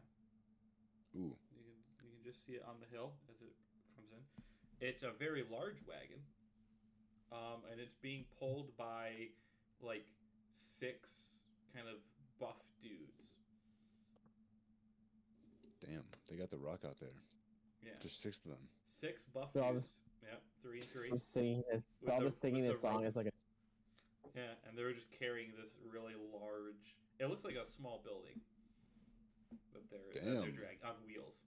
That they're Did I dragging. see this dude since I'm back there with him? Yeah, kind of like, what the hell is that? Yeah, you can point it out, Dan. Also, you can the see kid stopped talking. Yep, kid's not talking. I think I'm gonna stop and stand still for a second as like the silence like comes into my ears, and it's like almost just like shock of the silence that came from it. That's it. Okay, yeah. So you see this large building being dragged into town. Okay.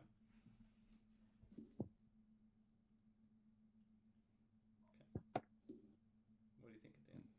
What would you like to do? Me? Oh, I'm just intimidated that there's 6 big bulky people carrying a whole ass building. It's on wheels. It's not If that it helps, impressive. it's hard to tell from here, but they look ugly. If that helps. Do they They look can't have like, everything. Do they look like they're bad people? They don't look like they're necessarily bad people. No. Okay. They look like Goliaths. Oh. Oh. Hey, there's Goliath over there. It appears so. I don't know where to go with this. There's Goliath. How far away are they? Like a hop, skip, and a jump, or like? It's quite the distance. Like it's on the far hill. You know, you can see them just approaching the town. Probably, you know. I'm trying to think distance wise. Probably like 2 football field lengths. All right. Jeff, you have any ideas? I just watched the video Eli just posted. Yikes. I mean, how close were they? Sorry, I'd be 2 nice. football field lengths away. I mean, are we done taking all these crates off this again? Yeah, you can. Alright. I'll say you just unloaded the last one. I put my hand on the kid's shoulder. I said, "Thanks for the help." I spin him around, like, kind of like spin him around and like not guide him, but like direct him towards the building. Like, get out of here. He goes right back into the back door of the general store. That accurately describes what it's like to not be the driller. And if I am the driller, I work to make that happen. I think I'm just gonna go into the shop.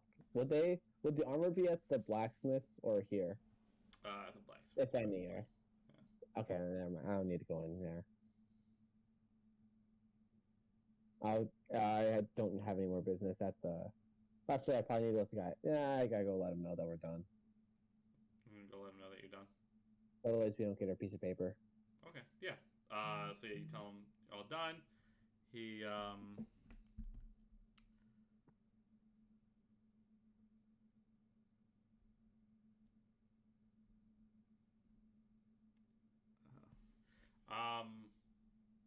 yeah, he's like, oh, okay, good job. There you go. Here's your slip. You can see he just pulls it. He just pulls it from underneath the counter and just hands it to you. Is it that I'm looking at it like it looks like something that would be able to get us our money? Yeah, it's like just like a slip of parchment, and it's got like a stamp on it, and it says, McCoy stub, supply delivery receipt.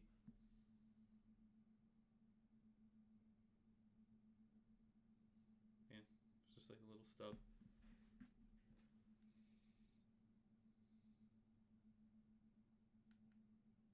All right, I'm just putting it in my. I'm putting it in my inventory.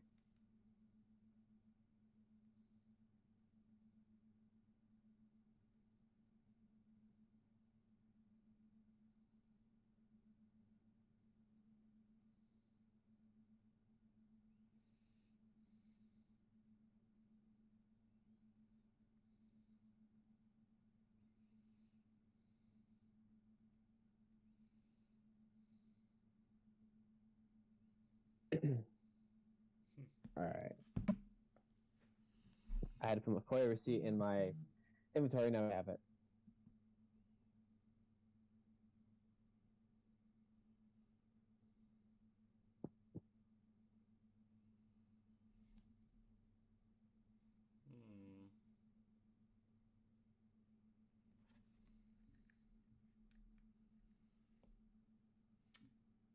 All right, yeah. What else would you like to do?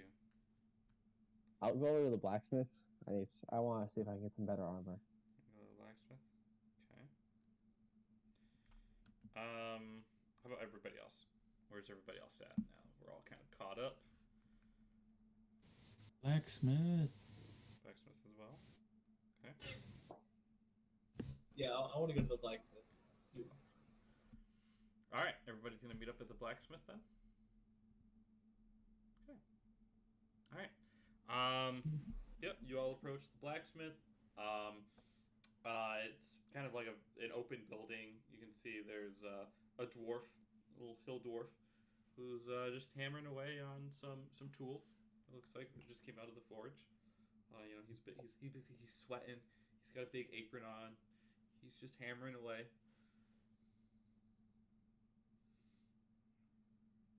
Can I offer him my milk flask? Yeah, you want to go offer him your milk flask? Yeah, I don't want to say anything. I just want to like gesture to him and hand it to him. Just straight to him. Are you like walking up to him and like holding it in front of him, or? Yeah. Okay, yeah. He looks at you. His eyes kind of narrow, and he takes his hammer and he just smacks it out of your hand. I was say, isn't this one of the guys that didn't? No, wait, no, I was fisherman. Yeah, he just smacks it out of your hand, and he's just glaring at you. What in the bloody hell is this? Me need weapon. You need some manners, you fucking muppet. And he takes a hammer. He looks at it. He's like, "Yeah, let's see if this hot's enough for ya." And he smacks you on the head with it. Does a 16 hit? Yeah. Okay. Mark just choosing violence for no reason today. Well, there wasn't any last session, so. 6 damage to you, Eli. Shit. Man, it's a good thing I'm not in my summer mode. I probably tried to kill this guy. As he just clonks you. It looks like a giant meat tenderizer. It has like very razor sharp kind of points on the end of it. That he just like smacks into your skull. And he's taking it. He's like, "Yeah, this here's my beaut. Oh, she does you a good damage. Can I try to take the hammer from him? You want to take it from him? Yeah. Okay, do a strength check. You just looking to get a new character, Eli, or? He's got a trying to become 21. the weapon. Oh fuck yeah. Yeah, you're able to wrestle the hammer from him. I'm just standing here watching this. I have zero investment in what's happening. Oh dear. All right, you take the hammer from him, and he looks at you, and his eyes, he's just like there's fire in his eyes. He's like, you do not want to test me. As he pulls out like a two more hammers that are just like it, and he's just like dual wielding them, just like swinging them. Can I try to take another one? All right, do a strength check with disadvantage. Just snagging all of them. Oh no. Okay. Would a 9 succeed? 9 does not succeed. Jesus, I got a 10. So, oof. Yeah, no, he go in, he's swinging these things. He goes in for a double hit on you. Okay, does a 13 hit? Yeah, it matches mine. Okay, 13 and then a 14, so both will be a hit.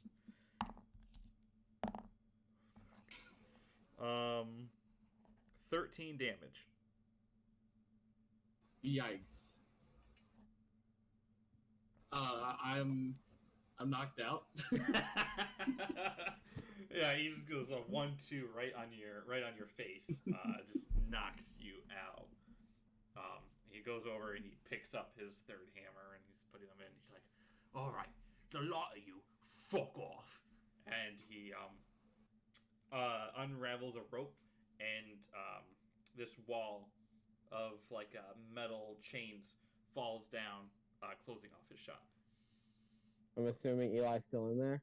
He's kicked Eli out. He's just like kicked the body out. I'm not helping Eli up. He just fucked me. Oh. As he closes up shop, and then he's. What do you want me to hear? I'll give you. I'm gonna splash my milk through his chain fence. I fucking hate you guys. I'm trying to get a better armor so I can stay alive long. Your milk through his chain. I was gonna say, this feels like you don't want us to get anything. Not anymore. Well, if that's the case, I don't know what the fuck to do. Oh, I'm going to the tavern to drink then. I was gonna buy leather armor, and that's gonna studded armor. That's probably cost me a good amount of money. I'm just gonna go spend that all at the tavern. Carl, you throw your milk at him. He looks at you in rage. He's like, "Oh, understandably." You guys want to I've go left. then? All right. I'll meet you out here at dawn. Yeah, and then we'll fucking go." He's huffing and puffing. Fuck. So we're standing there. All of us at once. Stop antagonizing the damn dwarf. So am I standing there? Am I? He literally all just of you are gathered. beat our friend into unconsciousness. He's hardly a friend. He just closed the shop up on me. Can I step to Eli and just mix up some of the herbs I just got and do spare I was the just gonna dying do a on medicine him? check with disadvantage because I don't care, but I feel like it'd be bad if I just left. Yeah, you can do that. Yeah, I'm gonna spare the dying Eli. You can see this dwarf. He picks up a horn in the back of his shop and he blows it. Oh no. Oh boy. Well, time to leave. You guys got driven out of town. And everybody, like, you can see the villagers around you kind of just like shoot you a glance and then they just keep going on their way. It wasn't a very loud horn either. Hey, what? It's like a little sad trumpet. What's your name? They call me Delphus. Delphus? Yeah. Delphus, do you like beer? Yeah, of course I do. All right. Look, I know my I wouldn't call him my friend. My compatriot here is an absolute idiot. And you absolutely did the right thing knocking him out. All of them? Yeah, no, they all suck. I'm not going to disagree with you there. However, we do have money, and we'd like to buy some of your wares if you have some that you're willing to sell. And I understand that what they've just done would put you off from selling to us. But I do have this here jug. Hold up my alchemy jug. I swear And I could get to you- God, if you say it's full of fucking milk, You I'm make gonna go milk mental. It's actually full of beer. I got a. If you've got a tankard, I will get you some beer. You don't. I tell you what, okay? That man has You- a tankard. You lot look like you've been around, which means you look like you've got some money. So I'll tell you what, I'll open my shop back up for you, sure. As long as you don't be a fucking asshat, and you each pay 1 gold to enter. Yeah, that's fair. And say, and while we're here, if you pull out a tanker, I'll pour you. He Maybe not as much beer as you can drink, but quite a lot. he pulls a chain, and the chained fence rolls up, and a sign pops down that says "Entry 1 gold." Is Eli still unconscious? Oh yeah, he is. Yep. For my entry fee, I don't care. I'm taking a piece of gold from him and using that. Well, Does Eli even have any gold? Is the question. Yeah, I got my He 4 has- gold. Yes. Okay. Or well, actually, I'm I have taking one. robbing the I'm poor. taking one of them if you're unconscious, because you're the reason why I'm paying to get in. Damn. Can we all see that happen? I don't care. Yeah, he's not very I'm gonna discreet say about it. I'm gonna say I'm not being discreet about it. I'm saying fucker. So you're taking one of Possibly. Eli's gold. Yeah. All right, Eli, you lose 1 gold. Damn. All right. Do you need a gold for if we drag his unconscious ass in here too, just so he doesn't get like spit on or pissed on? Yeah, 2 gold for him. 2 gold. Shit. Leave I don't him know if he outside. has He'll 2 be fine. gold. For the fucking asshat. Is there like Thinks he can It's not steal good. my fucking hammer. This is my fuck you hammer. do you have like an empty barrel or something that we could just put him in out here?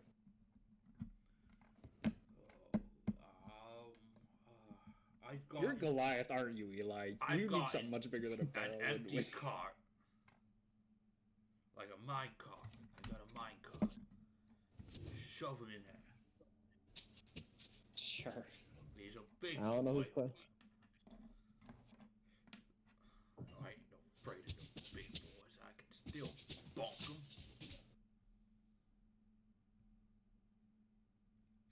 All right. So who's paying the 1 gold entry fee? Who's entering this? The I blacksmith. am. I need to get armor. Jeffrey is. And say, are you Cooper staying outside, pays. Quills, or are you coming in? Are you staying outside the blacksmith or going in? It's 1 gold to go. in. I don't want to spend any money. I was gonna She's say. not going in. Wait, so are why not is it always a the a most- goal to go in? Because Because they pissed him off. Eli tried taking his hammers. Say, And Can then I- got the piss beat out of him. And then Cloth, I'm He gonna, got I'm gonna leave you here with knocked the Quills, fuck okay? out. I'm I not almost going got away in. with it. Unless you could have gotten away with the 1 hammer, and that's a beefy hammer. game's still loading. You got greedy, kid. You got greedy. Unless if he'll allow Quills in free of charge, or Quills, if he'll allow Cloth in free of charge, I'll bring her in. But otherwise, I'll leave her outside. God, With Cloth. said Or 1 with gold. Quills. God. Entry 1 Alright. gold. I don't care if you're a kid. All right, you're gonna stay out here with Quills then, okay, Cloth? She sees a tree nearby, and she's gonna go practice her punches on the tree. Oh, there are cars in the road right now. Not right now, but like, She's kind of just like wandering around. Yeah, I heard the horn, but who's in the road? Say they sound occupied. Oliver was out there and they had it with him. No. She starts to just like wander around town. Hey, Quills, can you keep an eye on her? Make sure she doesn't punch anything important. Yeah, I'll keep an eye on her. Excellent. Hi, stupid. You got your toy? All right. So those of you who are in the blacksmith, what would you guys like to do? Well, I'd like to look around, see if he's got any flails or maces. I was muted. Cooper, did you have something? I just asked if he had any flails or maces. That or first. better armor. Okay. Yeah. That so important too. as you guys enter, like I said, it's kind of outdoorsy. There's still a roof, but the walls are open. It's just supports, tables. There's like a tanning rack.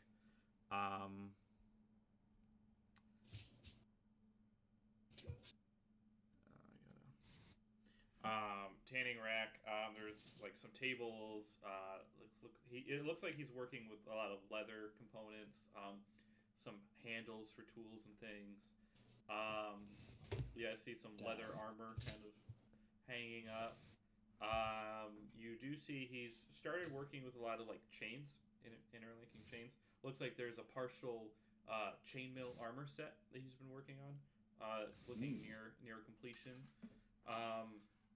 He does have a flail. Looks like that he's just finished. He's just kind of hung up. He's also got some chains for sale.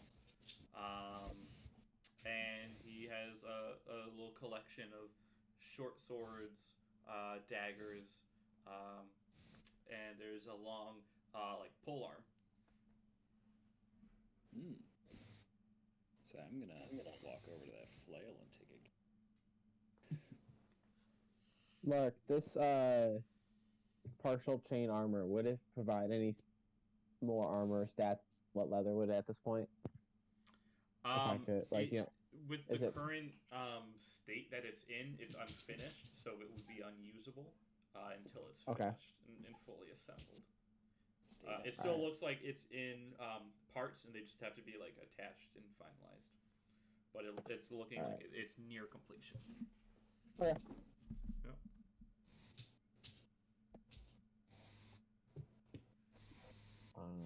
Carbon. Move.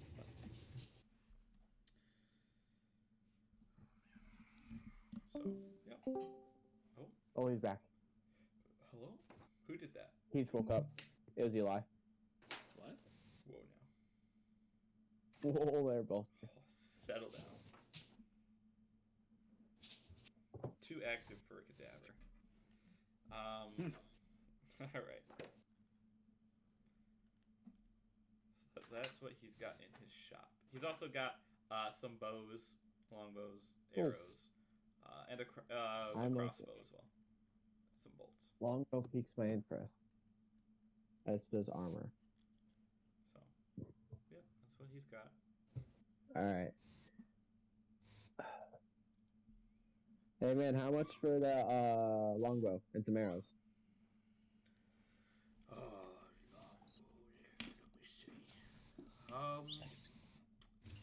Well, my prices are going to be a bit higher here.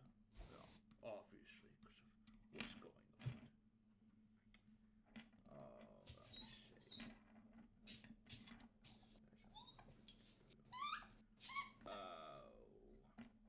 For longbow, let's say, 20 gold pieces. Go.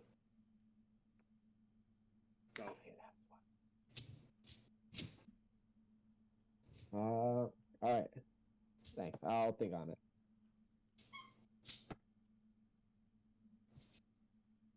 And I'm assuming that chain armor is going to be pretty expensive as well, once it's complete. Yeah, it's my first set that I've made in a long time. That's my little pet project right now. Would you be willing to buy one of these hand axes off of me? I just bought one of them. Like, I don't need two anymore. A hand axe? Yeah. I'll take one for 2 gold. Sure. Takes it off my back. Alright, there you go. Throws you 2 gold. Like, yeah.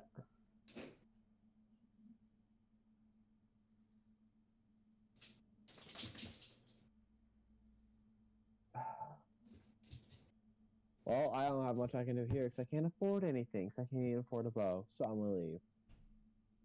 Okay.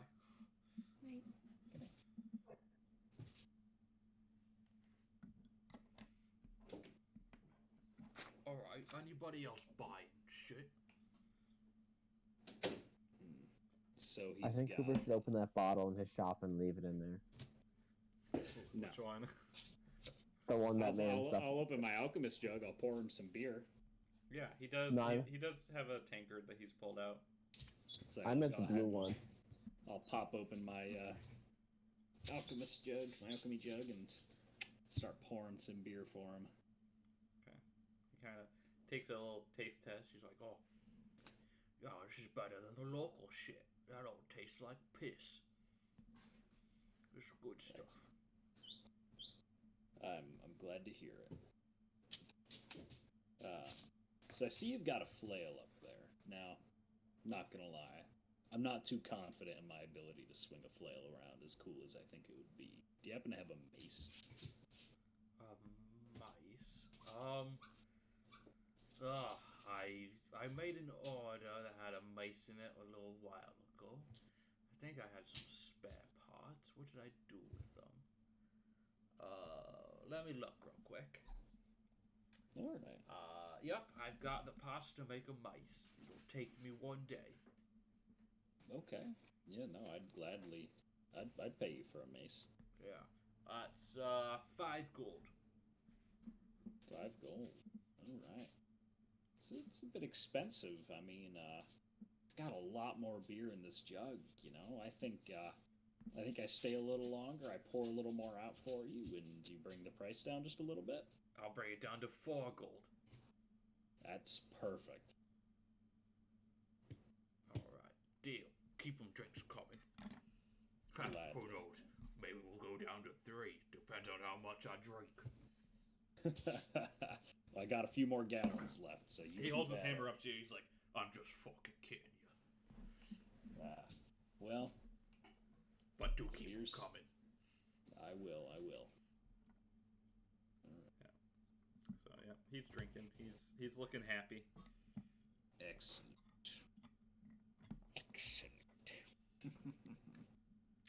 He kind of goes over to one of his little tables that he's working on, and he finds like a little, almost like a little switchblade dagger. It's like a little butterfly knife, I guess would be. Mm-hmm. And he comes over to you. He's like, "Oh, you can give this to that little girl I saw you with.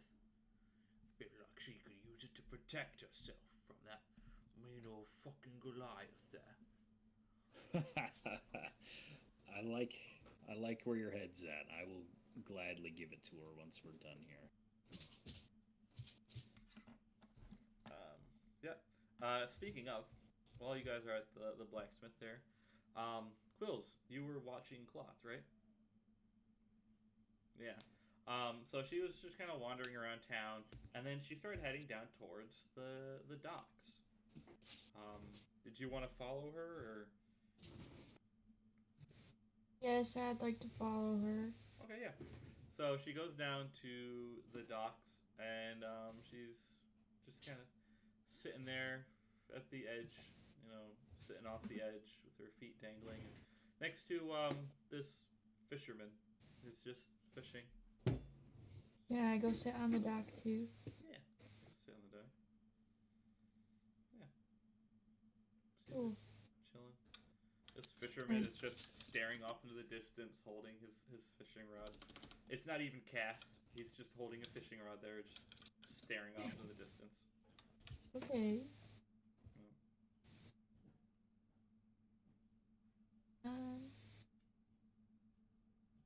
Yeah, I'm not gonna say anything. I'm just gonna sit with her. Sit with her? Okay. Yeah, she's kind of like, she keeps like looking over at him, and I'm looking at you, like, the fuck's wrong with this guy? Looking back over at the water. I'm just gonna shrug and be like, I don't know. Okay. Alright, yeah. It's just sitting there. You know, he's fishing. There's something else on the dock as well. That's Okay, what? on the other side of this fisherman. Okay. It's a dog. It's a very old kind of It's not pressing. It's not. You don't have to worry about okay. This old dog, very shaggy hair, very kind of dirty hair. It's been sitting there on the dock this whole time. It hasn't moved at all. Can I go see if it's alive? Yeah. What are you doing to see if it's alive? I'll hold my hand in front of its nose to see if it's breathing. You do feel it is breathing. It's just like not moving. It's just like it's just vibing. Okay. Just still. Interesting. Can I try to pet it? Yeah, you pet it. It does nothing. Nothing. It feels like the fur on it is very like matted and wet from like all the like the sea breeze. That's from the waves that are hitting. Where did you say it was? Like behind this guy? Yeah, it's like sitting on the other side of him. So like there's the dog, this guy sitting in like a chair, holding his fishing rod, staring, and then cloth, and then you. There. Hey sir, is this your dog? Gary. Okay. Gary.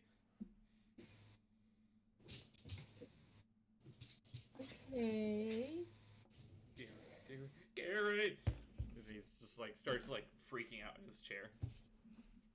I'm just gonna go sit back down. Gary. Yeah,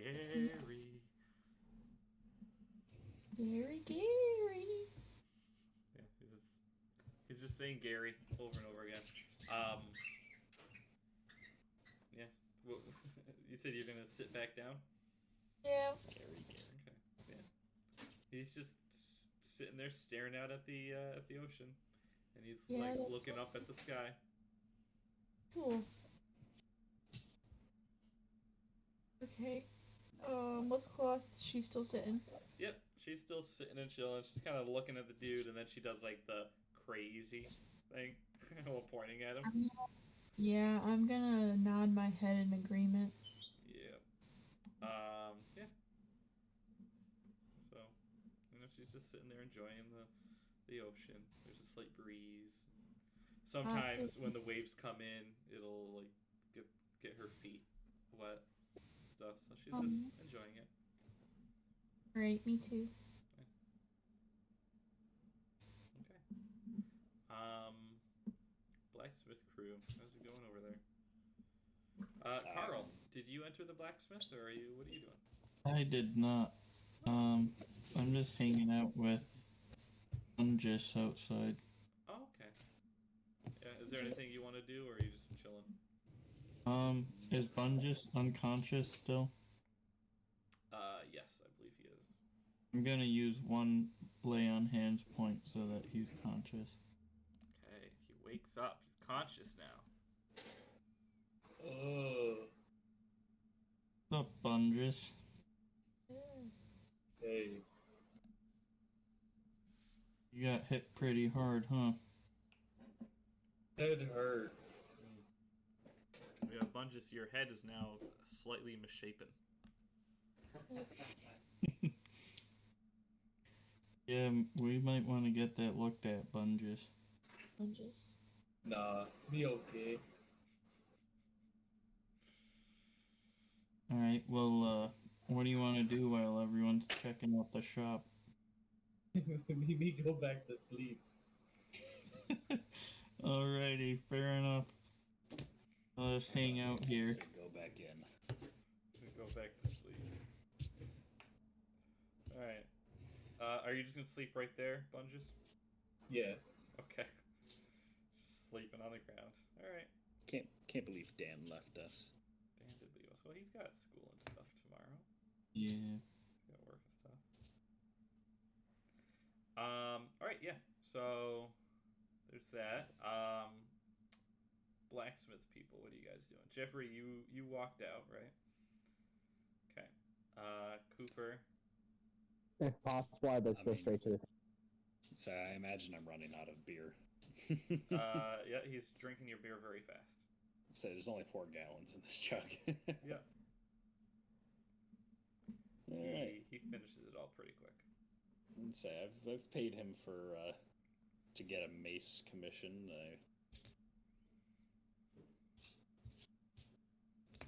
You really gonna keep bringing me fuzzies? All right, I think I'm ready to depart too. Okay. You said you're heading to the tavern, Jeffrey. Okay. Yeah.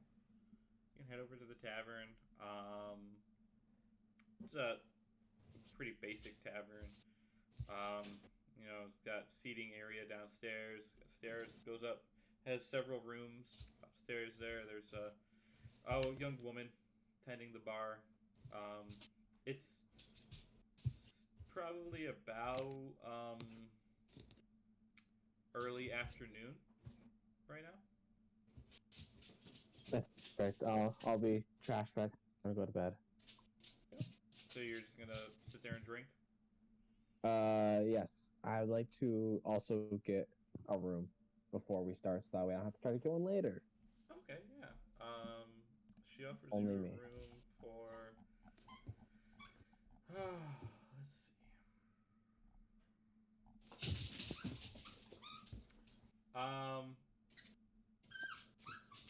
5 silver.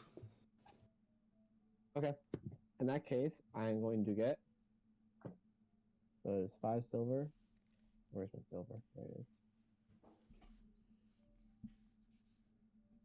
5 silver. And yeah, I'll start with 5 silver, and then I'll just start buying drinks. I'll start right off with 2, though. This is way cheaper than Rortha, I'm just now realizing. Yeah, they get more business. How much is Economies Rortha? of scale. It was like 2 gold for like 6 of us, versus 5 silver for 1. 5 silver for 1, yep. It's just a modest environment. I'm looking at the quick reference. Yeah, so I'll request that room and 2 drinks right off the bat. Okay. Yeah. Down. All right. Sounds good. So you're gonna start drinking. As fast as possible. As fast as possible.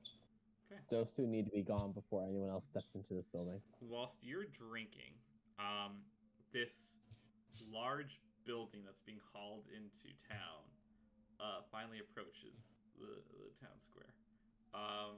These 6 Goliaths kind of haul it to a corner where there's a clearing, and they finally stop. They release the wagon, kind of like large studs fall to keep it held up. And the building's covered in a large curtain. They pull the curtain off to reveal Madame Bosom's brothel. It appears to be a traveling brothel. Need to keep cloth away from that. Horzafir, the whore, sees this and immediately runs inside. This is why it was introduced. This is the whole reason. It's the whole reason. So I was really hoping Dan would stay just long enough for me to do that, but that's okay. What I missed? Was it a reference? We got a little sidetracked. So no, it's the fact that his name is Horzafir the whore. So he's inside this brothel now, traveling brothel, and there's the Goliaths are kind of just standing outside, resting after their very long day of hauling this large building, and there's two orcish women who are standing outside, smoking leaf joints and just kind of like fanning themselves, trying to look appealing, but they're orcish women, so you don't know what we're into. As best as they can do that. We all remember how well Orc Smut went over during Pickleverse. That's true. Orc Smut was the thing. We're degenerates. A lot of Yes, we are. Some of the village men also enter the brothel, but not a lot. Most of them go to the tavern. As it's beginning to get late now. So where's everybody finding themselves here? Jeffrey's already drinking the night away. But what about you, Carl?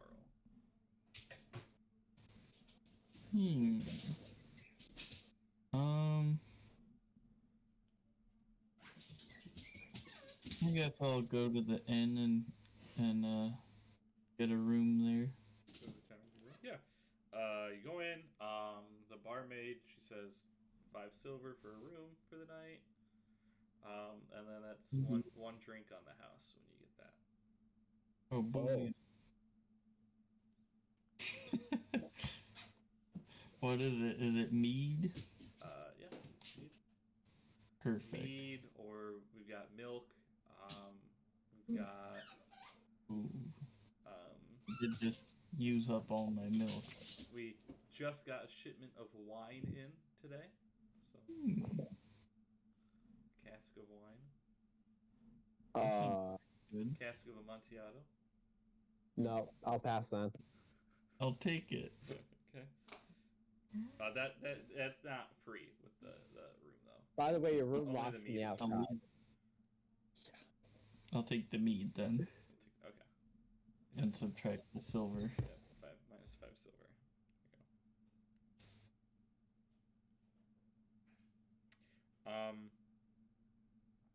There you go. Carl, you also notice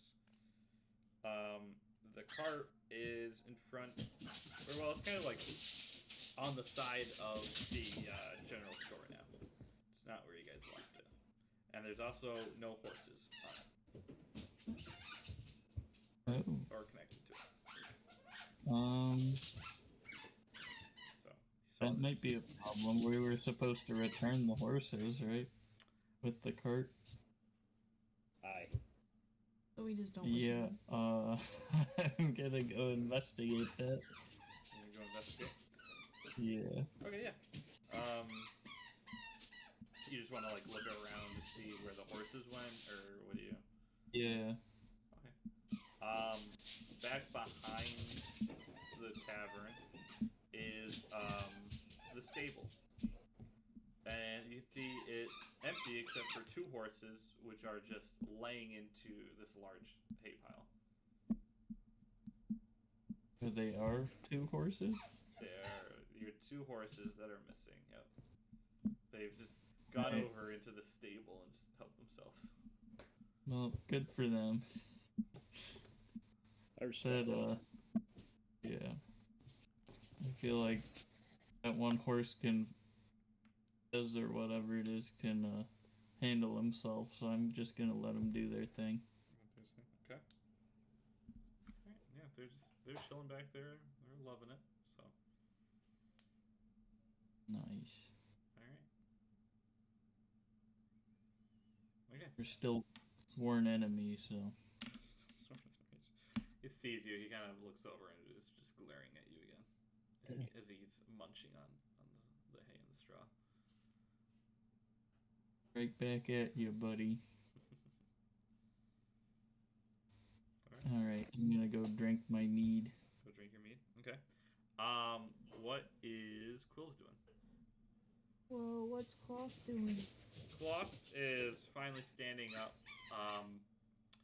The edge of the dock. She looks at you. She pulls your arm and she motions, rubbing her stomach and pointing to her mouth.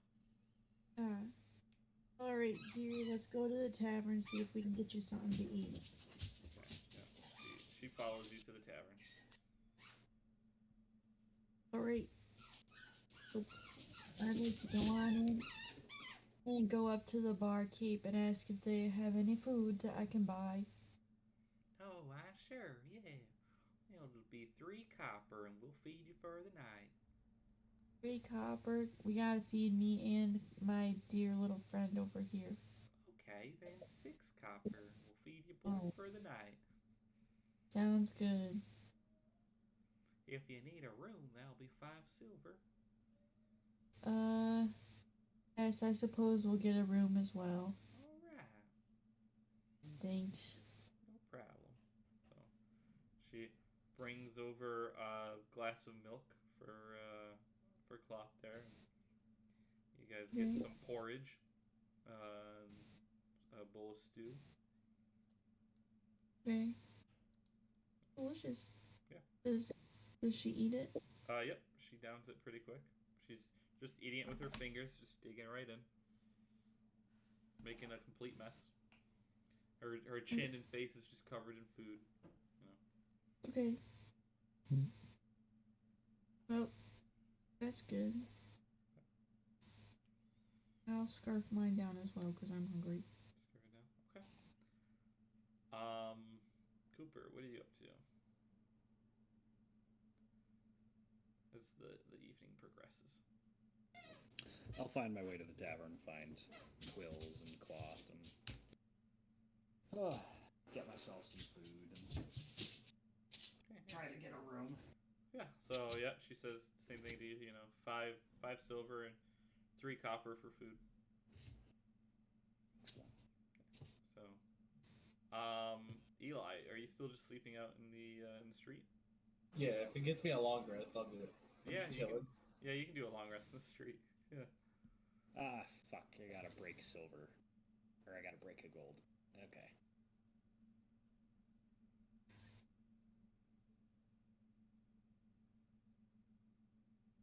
Yeah, the barmaid there, she's able to break your coinage. That's give you change. She's very friendly. Yeah, so as you guys are drinking through the night, this rowdy group of it looks like either teenagers or young adults barges in. You know, they're really rowdy. Jeff, you recognize one of the kids is one of the kids who helped haul what are they doing? the crates in. They entered the tavern, so they're sitting at one end of the bar, and they're like harassing the barmaid. You know, they're whistling at her, trying to get her, you know, come down. One of them like kind of grabs her arm while she's down there, and they're trying to flirt with her, and she's clearly not interested. I'd like to face step behind them and grab the kid on the shoulder that touched her. All right, yeah, you grab him by the shoulder. What do you want? What do you want? I'd like you to have some manners. You can fuck off, man. Come on, we're letting loose. You can let loose nicely. Where's the fun in that, though, eh, boys? They're all kind I of squeeze laughing. his shoulder. Like, I think you didn't. These are kids, right? These are like teenagers, right? They're like young adult teenagers, like college kids. Okay, in that case, I'm gonna do this trick that I learned, where if you pop their, so he's facing me at this point. I push his shoulders, pull one towards me, and just put him in a chokehold and look at all of his friends. You want to put him into a chokehold? Yeah. Okay. Do strength roll for me. Strength. Hi Ace, what are you doing? Let's see, what are my skills? Strength. That's just a flat strength. That's plus 5. That's a 12. 12. I'll do opposing.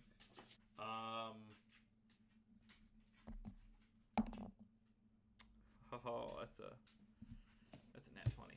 Yeah. So this kid, you go. What are you trying to put him like into like a little Yeah. there? Yeah. You go to do that, and this kid, he's fast. He's younger than you are. He kicks you on your leg, sets you off balance, turns you around, and slams you down onto the bar. Slams your head down onto the bar. Jesus. And he's holding you down there. He's got you pinned now. He's like, hey guys, look, this old timer, he wants to fight. Look at this guy. He starts giving you like a little noogie. Oh, I'm just gonna beat the shit out of this kid now. And like I don't care. he's got I don't care. 4 friends there. One of them is the kid who helped you earlier, and they're all obviously kind of slightly drunk, and they're all like cheering him on, and they're like, yeah, do it. So you want to fight him? I'm going to fight this kid. I don't care. Okay. Do a strength saving throw to see if you can remove yourself from being grappled at the bar here. All right. Strength saving throws. The 15. 15. He rolls. You are still stuck. He's still holding you down. You struggle. You almost get free, but he's still just holding you down. He's like, all right, guys. Yeah, watch this. One of them hands him a mug of ale, and he just like pours it down your back. as these kids are now just like harassing you. One of them's like kicking you in the legs. Another one, he's like trying to take off your bag and your belongings and things that you had on you. He's trying to take some of your things. Everybody else in the tavern is kind of just watching. The barmaid, she's like on the other end of the bar as well.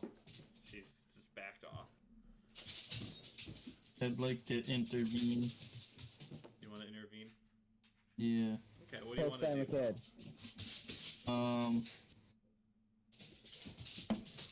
I don't know. I guess I'll tell him to like.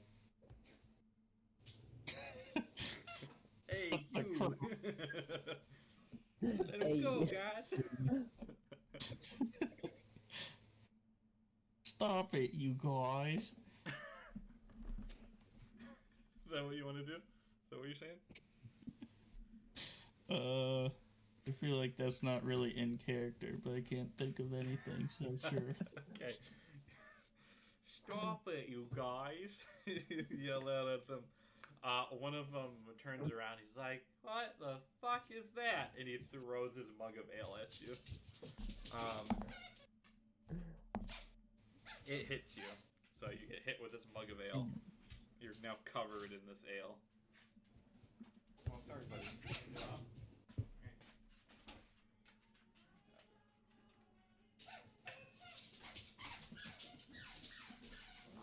So yeah, now you're covered in ale, and this kid's pointing. He's like, "Oh look, it's a gobby! Look, guys, it's a gobby!" I like to try to break free once again. Like gross gobbies in here. Get the fuck out of here. Okay, roll your strength saving throw. God damn it, 13. What is it? 13. 13. You do not break free. He still got you. Raw. Yep. They're just laughing as they mock you. They kind of turn you over, Jeffrey, so that you're facing up now. He's still got you grappled like down by the neck, and they start like just pouring a mug of ale like into your face and like down your throat and stuff. Oh, fuck that. I try to drink it. Fuck them. They're laughing. They try to win that. That's free alcohol. It's very strong. You act like that's a problem. It is extremely strong.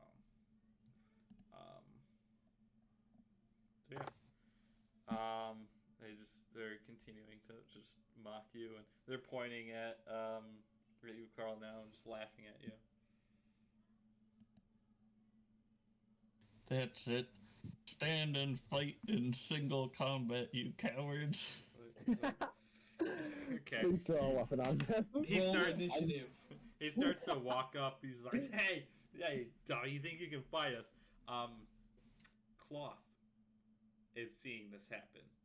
She stands up and she like kind of steps right in front of you, Carl. And she takes she puts in her little knives without them seeing. Oh god. And she walks up and just uppercuts him right in the groin. Oh, fuck. Yeah, this kid, his face just goes sour, and he just screams and cries as he falls down onto the ground. He's got two of those little bone dagger things sticking out from his genital area, like stabbing into him, sticking there. And Cloth is just looking at the others with just like this evil, just dead-eye glare at them. The one lets go of you, Jeffrey. You're not grappled anymore. He releases. Can I immediately swing on him? Yeah, you can swing on him. Oh, I cannot throw a punch. 9. I'm just drunk. Does not hit. I'm drunk. You're just drunk. You've got mead in your eyes now. Your eyes are burning. You've been kicked. Your shit's been like thrown all over the floor.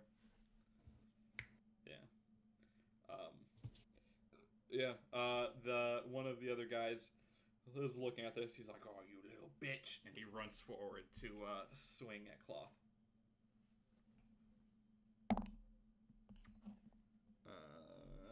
And he manages to hit her.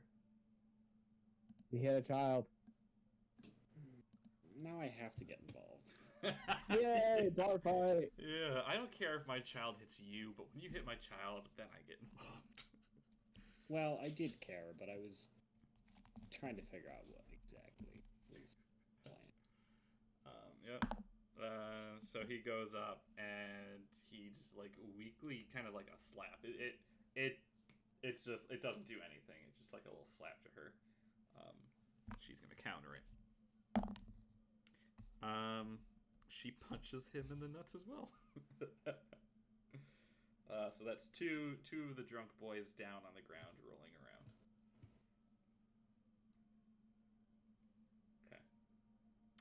Anything you guys would like to do? Step in, intervene, or? I'm gonna keep swinging until I hit somebody. Baby. Jesus. I need to connect at this point. All right. Everybody wants to do something. Roll initiative. Now I roll on that 20. Everybody who's jumping in, let's roll. I'm so mad. Beat me by one, Carl. Alright. I'm messaging you again, Mark, but it's not important at all. Okay. It's just an addition to the earlier message.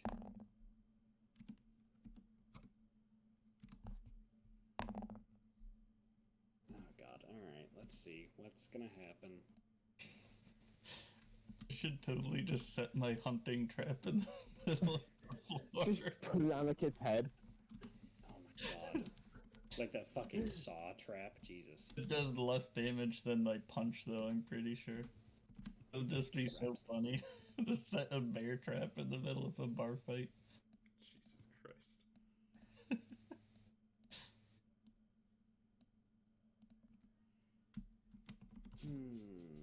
Christmas.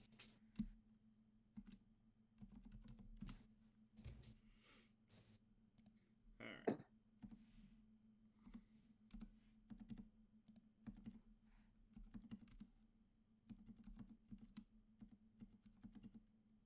How many of them are there? There's 5 of them. Well, one of them has bone. Two of them sticking out are of his rolling crotch, around. so Two sure, of them are yeah. prone. Yep, 2 of them Two, are prone yeah. on the ground. Alright. So, let's go down the list of who's in the fight. Jeffrey, are you in the fight? With a 21 initiative, yes. Alright. Maddie, are you joining the fight? No, I'm watching. Okay. Carl, are you in the fight? Yeah, I rolled a 15. Okay. And then Cooper, are you in the fight? Yeah. Okay, what you get? I got a 14. 14. And then let's see what cloth rolls. Oh, okay. Alright, let me get my order here.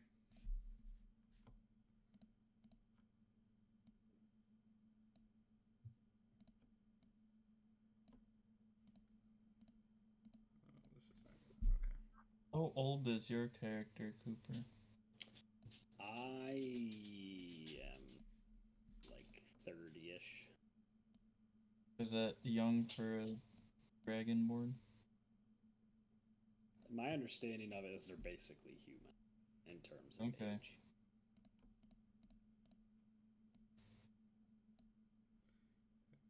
I'm a big boy though. I'm like 6'5". Woo.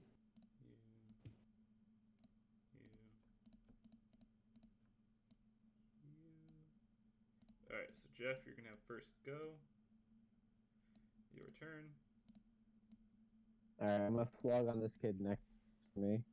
Every attack I do is intended to be non-fatal right now, so until they throw a weapon on me.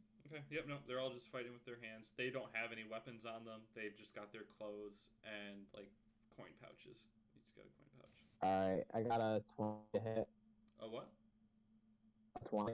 20 will hit. Yep. Alright, that's just gonna be 4 damage. 4 damage. Okay. And you're hitting the one that was holding you?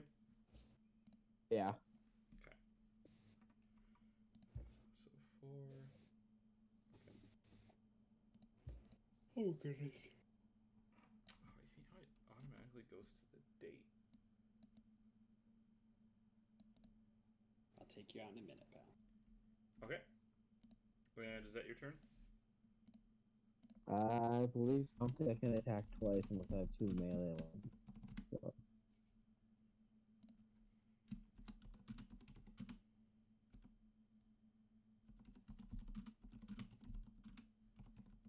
Yeah, I'm all set. Okay. The guy who got stabbed is going to get up, and he is going to strike at Cloth. He's going to try kicking her. If this dude kicks my daughter, I have no guarantees I will not run him through on a sword. Well, he just kicked her. And he dealt damage. He kicked her in the arm. I'm gonna thump this bitch. Then while he's laying down on the ground, I'm gonna hit him in the face with a fucking breath weapon. Ooh, yikes. So he is no longer prone. Alright, and then it's the one that you just struck at, Jeff. He's gonna strike back at you. Okay. Does a 14 hit? Yep. Okay. For the sake of this thing, I don't have my shield on me, so. 4 damage. Okay.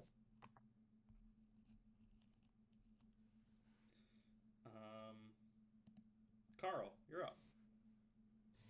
I'm going to use my shield to shove one of them prone. Shove one of them prone? Okay. The one closest to you is probably the one that just hit Cloth. Is that who you're going for? Yeah. Okay. Yeah, just do like unarmed strike, and we'll see if it succeeds. Okay. 24. 24, that'll do it. Roll a d4 for damage, and then he'll be knocked prone.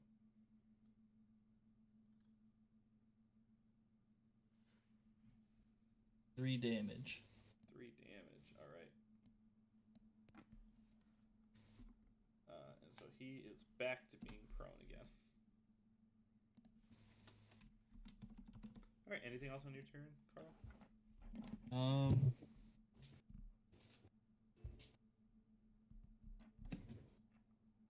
I guess kind of move Cloth behind me.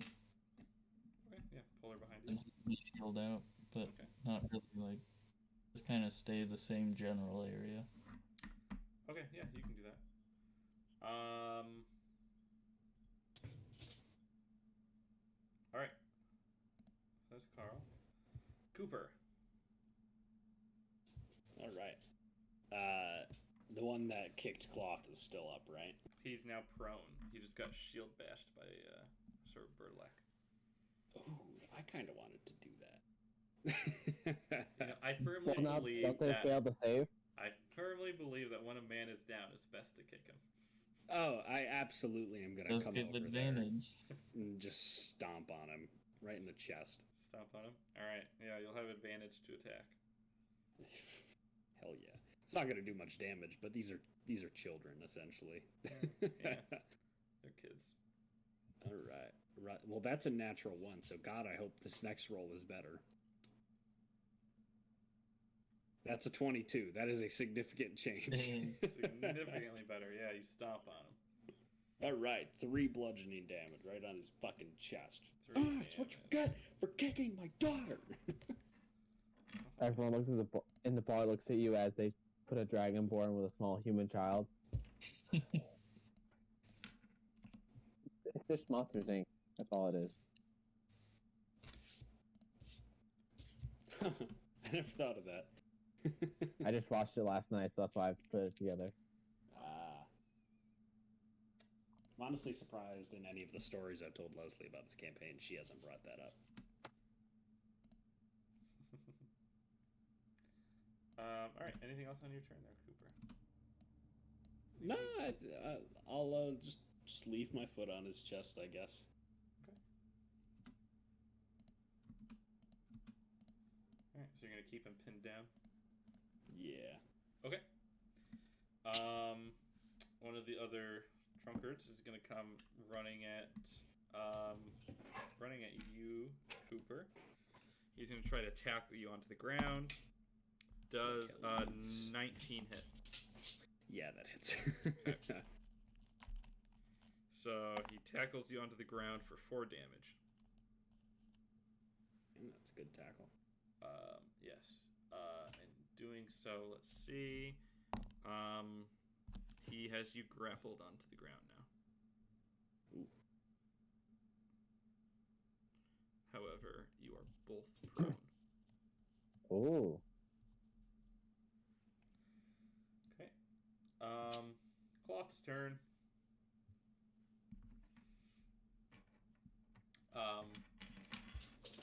Cloth is gonna walk to the middle of the room and she's just clenching her fists in just like rage as she's like turning red. She's like, she's super angry.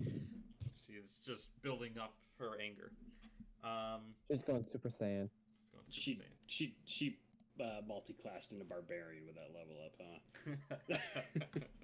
Going into rage. So she's just angry, throwing a fit there.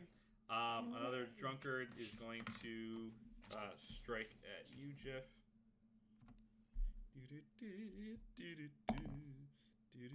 Does a 16 hit? Yep. Yes, does. He's gonna hit you for 3 damage. All right. I did not realize a hunting trap was like an actual thing you just add. It's just in the game. Yeah. Alright, this guy, he's running up to you, Carl, and he just wants to, like, push you. He's just trying to, like, push you onto the ground with a hit. He's trying to hit you and push you. Does a 19 hit? Yeah. Okay. You take 2 damage, and he pushes you 6 feet away. Okay. Alright, we're back to you, Jeff. I'm trying. Am I gonna get opportunity attack if I kick the guy that tackles Cooper? You can, yes, but you'll be moving out of range of 2 other guys, so they'll have opportunity attacks on you. That's what. Okay, so I'll stay and fight the people I'm already fighting. Yeah, I'll keep swinging at the guy that just hit me. That I'm just throwing punches with. One just hit you. Okay. 23 to hit. 23 hits. Another 4 damage. 4. Okay. And I will use my second wind to get some HP back. Okay. And that's gonna be HP back. So I'm back to 20. All right. Is that your turn? Yeah, it's my turn. Okay. All right, guys. The guy with knives in his junk is gonna stand up again. So he's no longer prone. He's gonna waddle over to the bar. He's picking up a mug of ale and he's gonna strike at you, Jeff, with it. So he's using an improvised weapon. Does a 14 hit? Yep. Okay. This mug of ale improvised does 5 damage to you. Holy shit! Why'd that do more damage?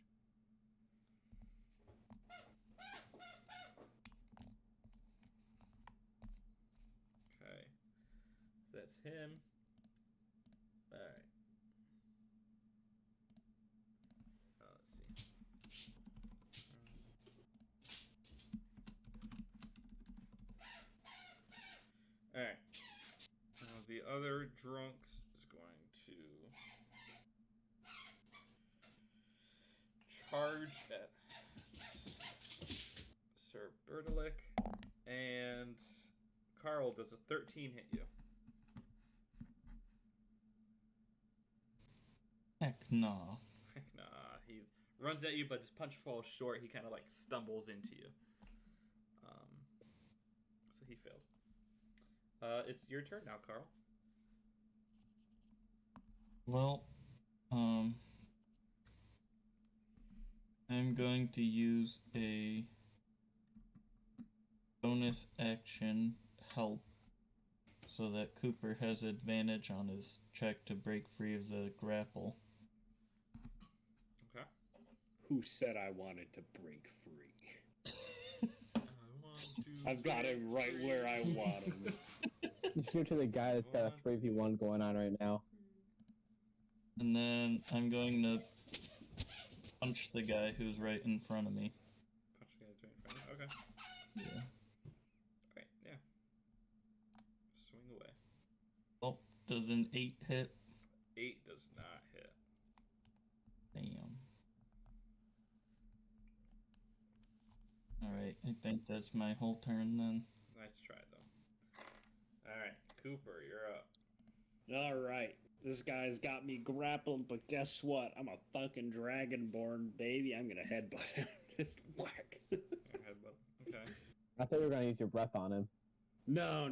That would... I don't think it would, because he would have disadvantage on dexterity checks since we're both prone, so there's a good chance I would just burn this guy alive. Which You can do is it not... non-lethally. Just aim for his belly. That's... no, that'd probably just hurt more. You'll die. Never be able to eat again. You'll die hungry. Gonna go ahead and try to smack him. 17.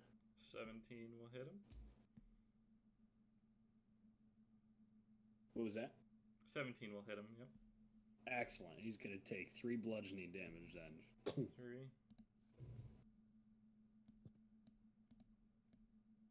Okay.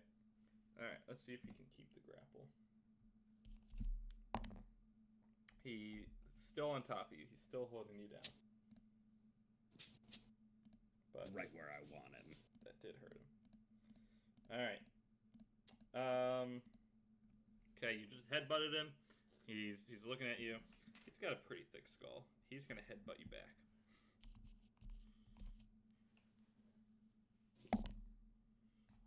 Does a 19 hit?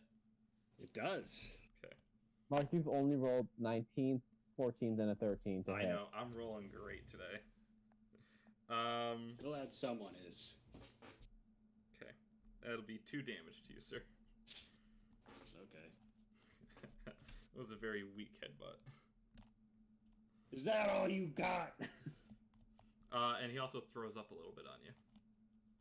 That's fucking disgusting. See, I'm gonna now you bottle throw up that on him. shit up and use it for a potion, damn it. I don't feel so good.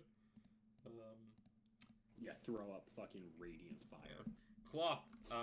Cloth. She's still clenching. She's beginning to shake now in the middle of the room. She's shaking. Is she gonna just explode? Okay. Is my daughter gonna explode? Alright. That's time. This other drunk coming up. This is the one hitting you, Jeff. Does a 13 hit, Jeffrey? Yep. Okay. 4 damage. Look at that. Okay. And then this is the one hitting Carl. So he's going to take another swing at Carl. He actually only hits his friend. It's a nat 1. Hits his friend for 3.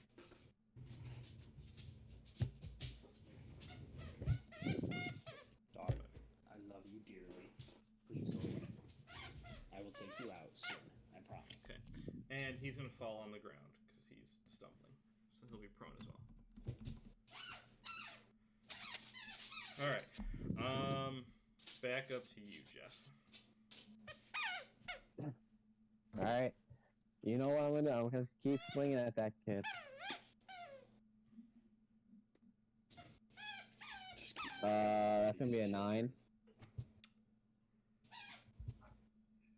No. Does not hit. Alright. No. Well, I'm gonna action surge and swing at him again. How about a 24 to hit? That'll hit. Alright, that's 4 more damage to the same kid. 4 more damage. Is this the one that just hit you with the mug of ale? No, I've been punching the same kid this whole time. Okay, that's the other kid. So when that put me. Okay. You said 4? Yep. Cool. Yeah, he's got a pretty bloody nose now. Alright, anything else, Jeff? That's all I really can do. I action searched and everything. I don't have any bonus actions, and I can't attack twice, so. Alright, the one who hit you with the Mug of Ale is going to do it again. Oh, that's a crit. Nat 20. I'm throwing that. Your dice are rigged. Your average roll right now is like a 19. Close to it, huh? What's up? No, I'm okay.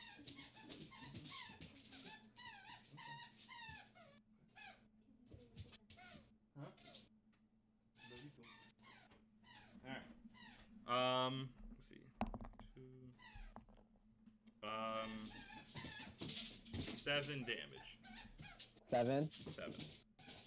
I have 4 HP left. 7 damage. Okay.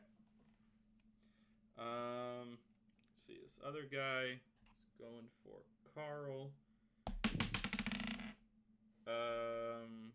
That is a 10. That will not hit. Carl, your turn. You've got one guy in front of you and one guy on the ground in front of you who slipped and fell. I'm gonna attack with advantage on the guy on the ground. Okay.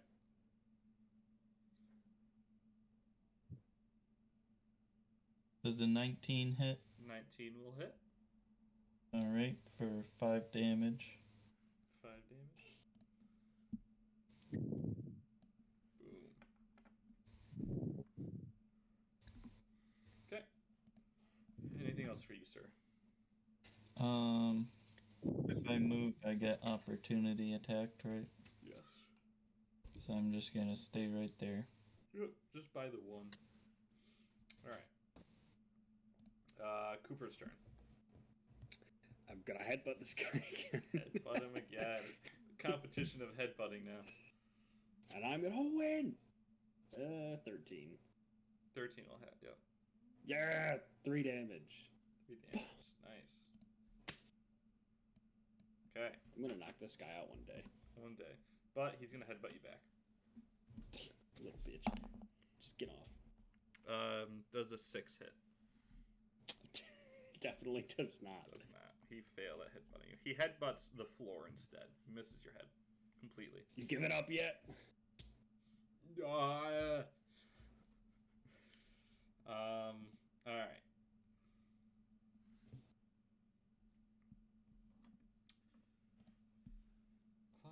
Cloth.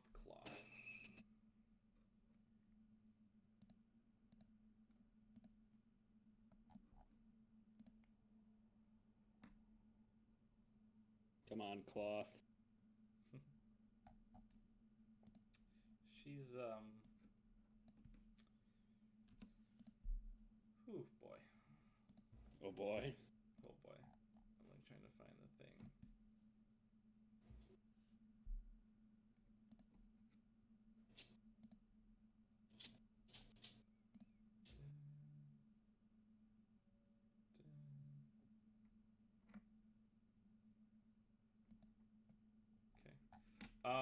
Yes.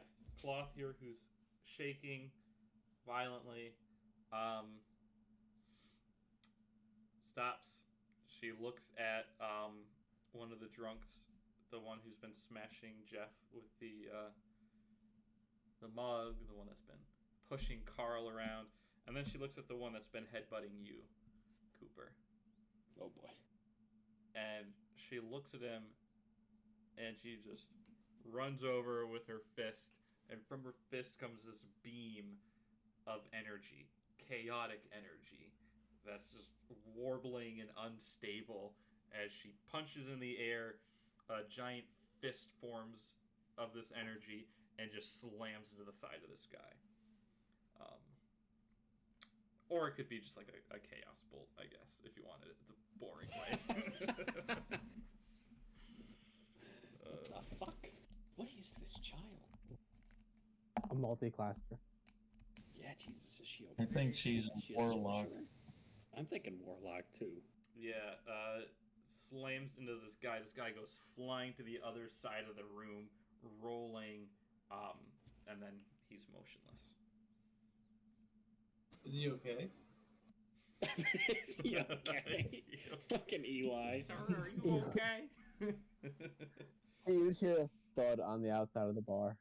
Yeah, he's not moving. So you're no longer grappled, Cooper.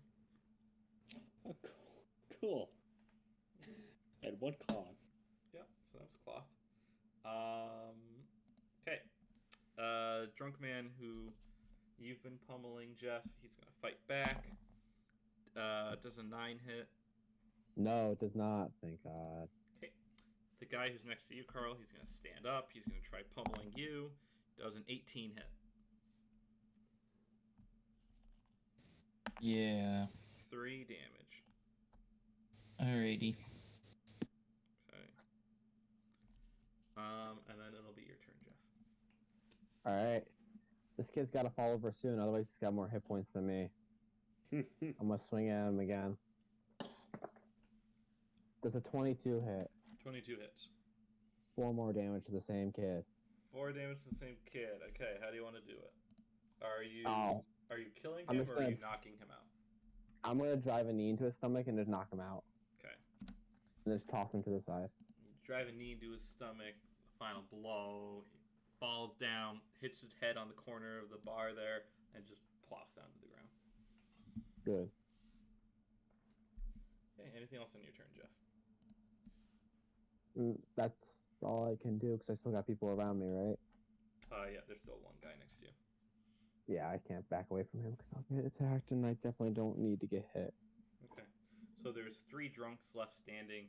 They're all looking at each other after finally just like seeing and realizing what Cloth just did, and they all like shit themselves simultaneously as they all start running for the door. That is a valid response. I'm gonna say Carl, Cloth, and Jeff will have opportunity attacks if they want it. I'm taking it. And I missed. Cloth will take one as well. She missed as well. Does a 10 hit? 10 does hit. Oh, booyah. Well, they'll tie 5 for you. damage to that sucker. Okay, roll for your unarmed strike. Anyone hit him? I think it's just 5 no matter what. 5? Because it just says 5, there's no like roll. Okay, yeah. Yeah, it's your strength plus your... Yep, you get a nice little nick on him as he just runs out the door. Yeah, they just run away. They run out. Combat is now over. That'll teach them to get drunk at the bar. Yeah. Yeah. Around an adventure. The barmaid. How dare I had they to do pick what I had to on do. Jeff?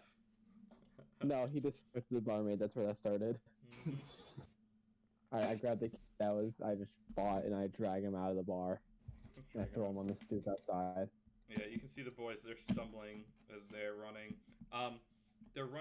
They run past the blacksmith, right where you're sleeping, Eli, in the street. They don't pay any attention to it because they're just running. But one of them falls over and is screaming in pain and agony. It wakes you up, Eli. Oh, it cancels my rest? Yes. Mark really likes canceling long rest. It interrupts your long rest, Eli, and as you wake up, this kid's right next to you screaming. He has a bear trap that was set off around his leg. Eli, you look around you, you're surrounded by bear traps. What the hell? What the fuck? You turn and you can see the blacksmith. The blacksmith is standing in his shop, kind of swaying drunkenly as he's holding like a set of bear traps, and he's just laughing at you. Push him into his own traps. Roll the kid in the traps. Hey, can I use the kid to disarm a few of them and then like take a few traps? You want to push the kid into more traps? Yeah, I just want to keep them disarm a few of them. Okay, yeah. Do a strength roll. Oh my gosh. 18. 18, yeah. So you pick up this kid and you slam him down on another bear trap, and it clamps right onto his skull. Oh gosh. It pierces into his skull. He's dead. He stops his screaming. This kid's straight out dead now. with a bear trap around his leg and his head. Three bear trap. The blacksmith stops laughing and he's just looking at you, and he just walks back into his shop.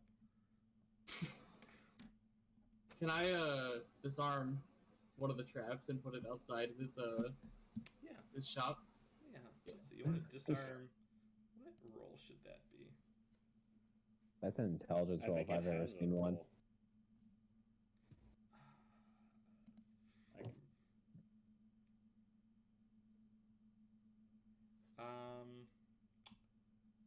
Oh, jeez.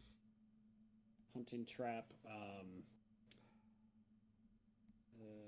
There's actually nothing about disarming it, just if you get caught by it. Yeah, let's do dexterity. Because you're nimbly trying to disarm it. Let's say yeah, because picking a lock is dexterity. Yeah, let's do dexterity. Let's say it's DC. It's a dexterity save to avoid getting caught in it. Yeah, let's do dexterity. Well, I got a 4. How much damage does a bear trap do here? Well, another question: did I get any health back from the rest at all? No, it wasn't a full long rest. 1d4 is the short rest, listed damage. 1d4 is the listed That's damage. 4 damage to you, Eli. I'm knocked unconscious again. He just sticks his hand in a bear trap. He sticks his hand in a bear trap trying to disarm it. It snaps on his arm. He stands up, he's like, "Oh!" and just falls down onto the ground, passes out. Eli. Yeah. I'm gonna roll a dice here. Mm-hmm. And if the result is bad, you're gonna land on another bear trap. It might kill you. That's fine. I'm just letting you know. I like a gamble. Okay. I'm gonna roll a d20. If it's less, it's a 4 or less, we'll say, you die. Jesus okay. Christ. Okay. It's gonna just clamp right on your neck.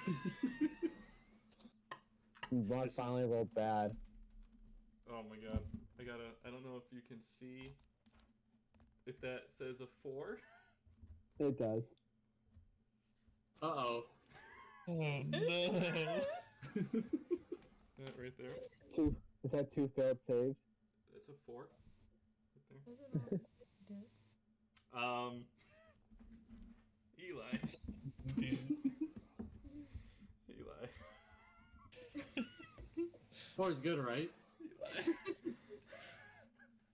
It's like as high as your character can count.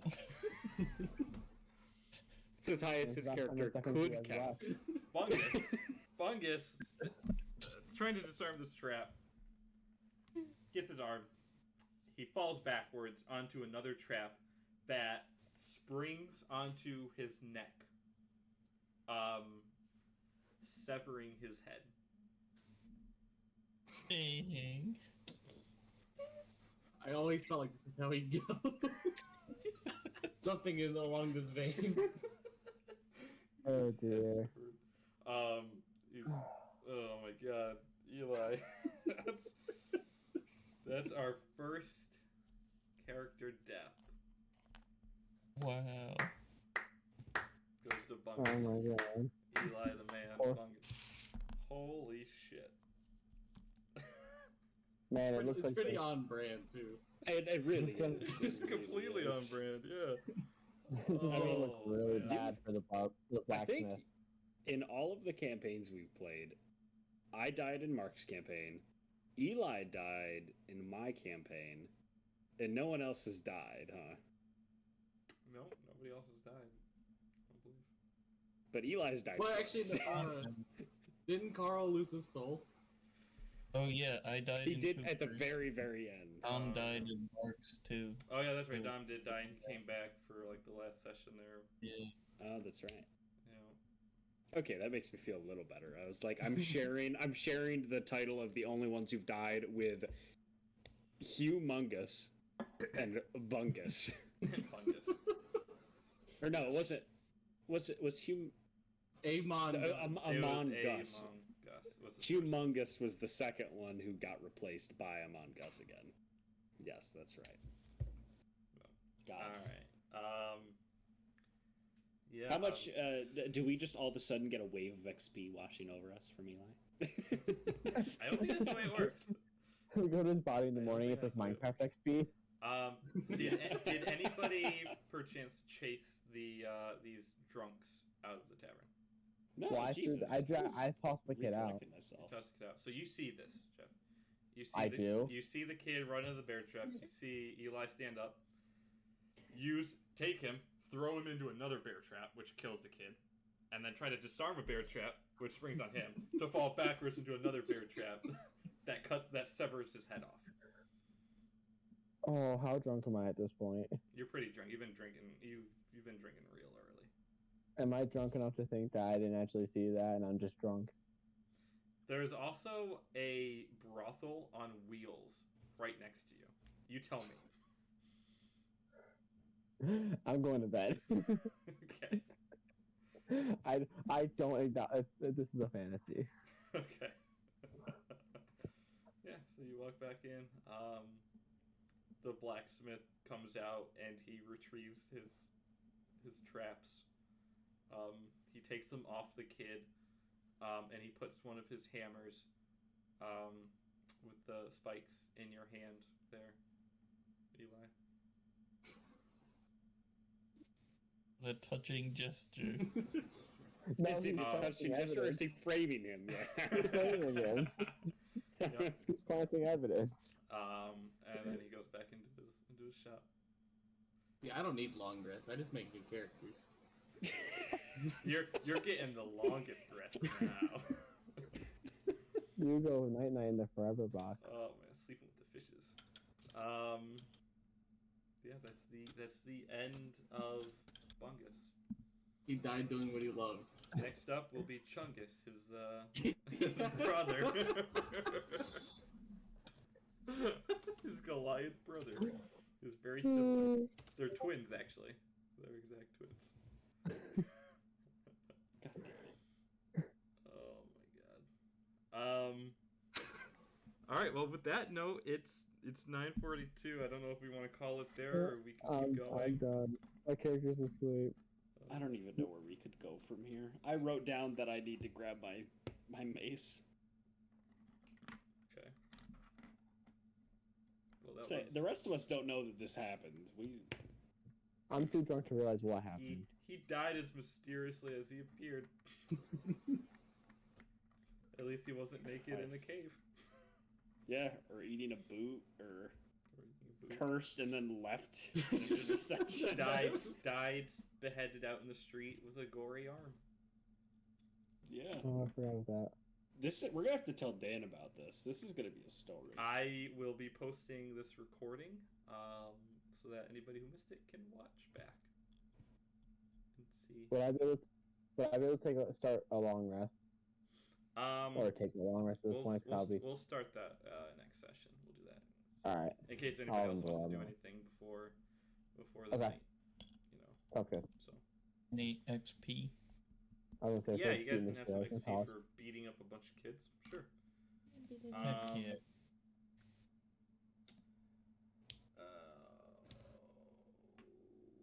I just wanted to go into a town, make nice with some of the locals, and have a place we could return to safely in the future. And instead, you guys insulted the blacksmith, fought children in a bar. You said children, they're college students, they're adults. They were young adults. Jeffrey, even right now, I look at an 18-year-old and I go, that's a child. And then I go, Okay. oh, I guess they're 18, aren't they? Don't have to be too young to learn a lesson. To be fair, I didn't assault the blacksmith. I wanted to give him milk. Yeah, the blacksmith was just mean. He proceeded to take his hammer after that, though. Twice. He did whack me, though. Yeah, I wanted the hammer. I felt its power. You felt its power. And you got its hammer. You got its power in death. By just taking it. Mm-hmm. All right. So how many of you are there? I would say say- Well, there's- now. Now there's Jeff, 4? Carl, Dan is currently. Eddie, Cooper, Dan. We'll include Dan.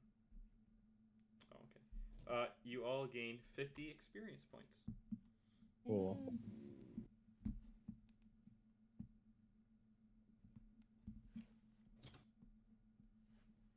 Woo, I'm level 2, yeah! Still. So, Let's see, how much XP do you guys need? Eli, what level are you? 130. I Okay. think I'm still level 1. Yeah. If I leveled up, do I get more health? Only if you're alive. Only if head, you're alive. The head would have just rolled back on and clicked on. I rolled back. What happened, guys? What a nap. That was a good rest. It's the bear trap is just like wrapped around his neck like a necklace almost. Jesus. Oh, I was getting ahead of myself. Peace. Bungus. Sleep tight. Sleep tight. Yeah, just have us Don't fight. let the bear traps bite. Something like a water weed. Oh my god. Alright.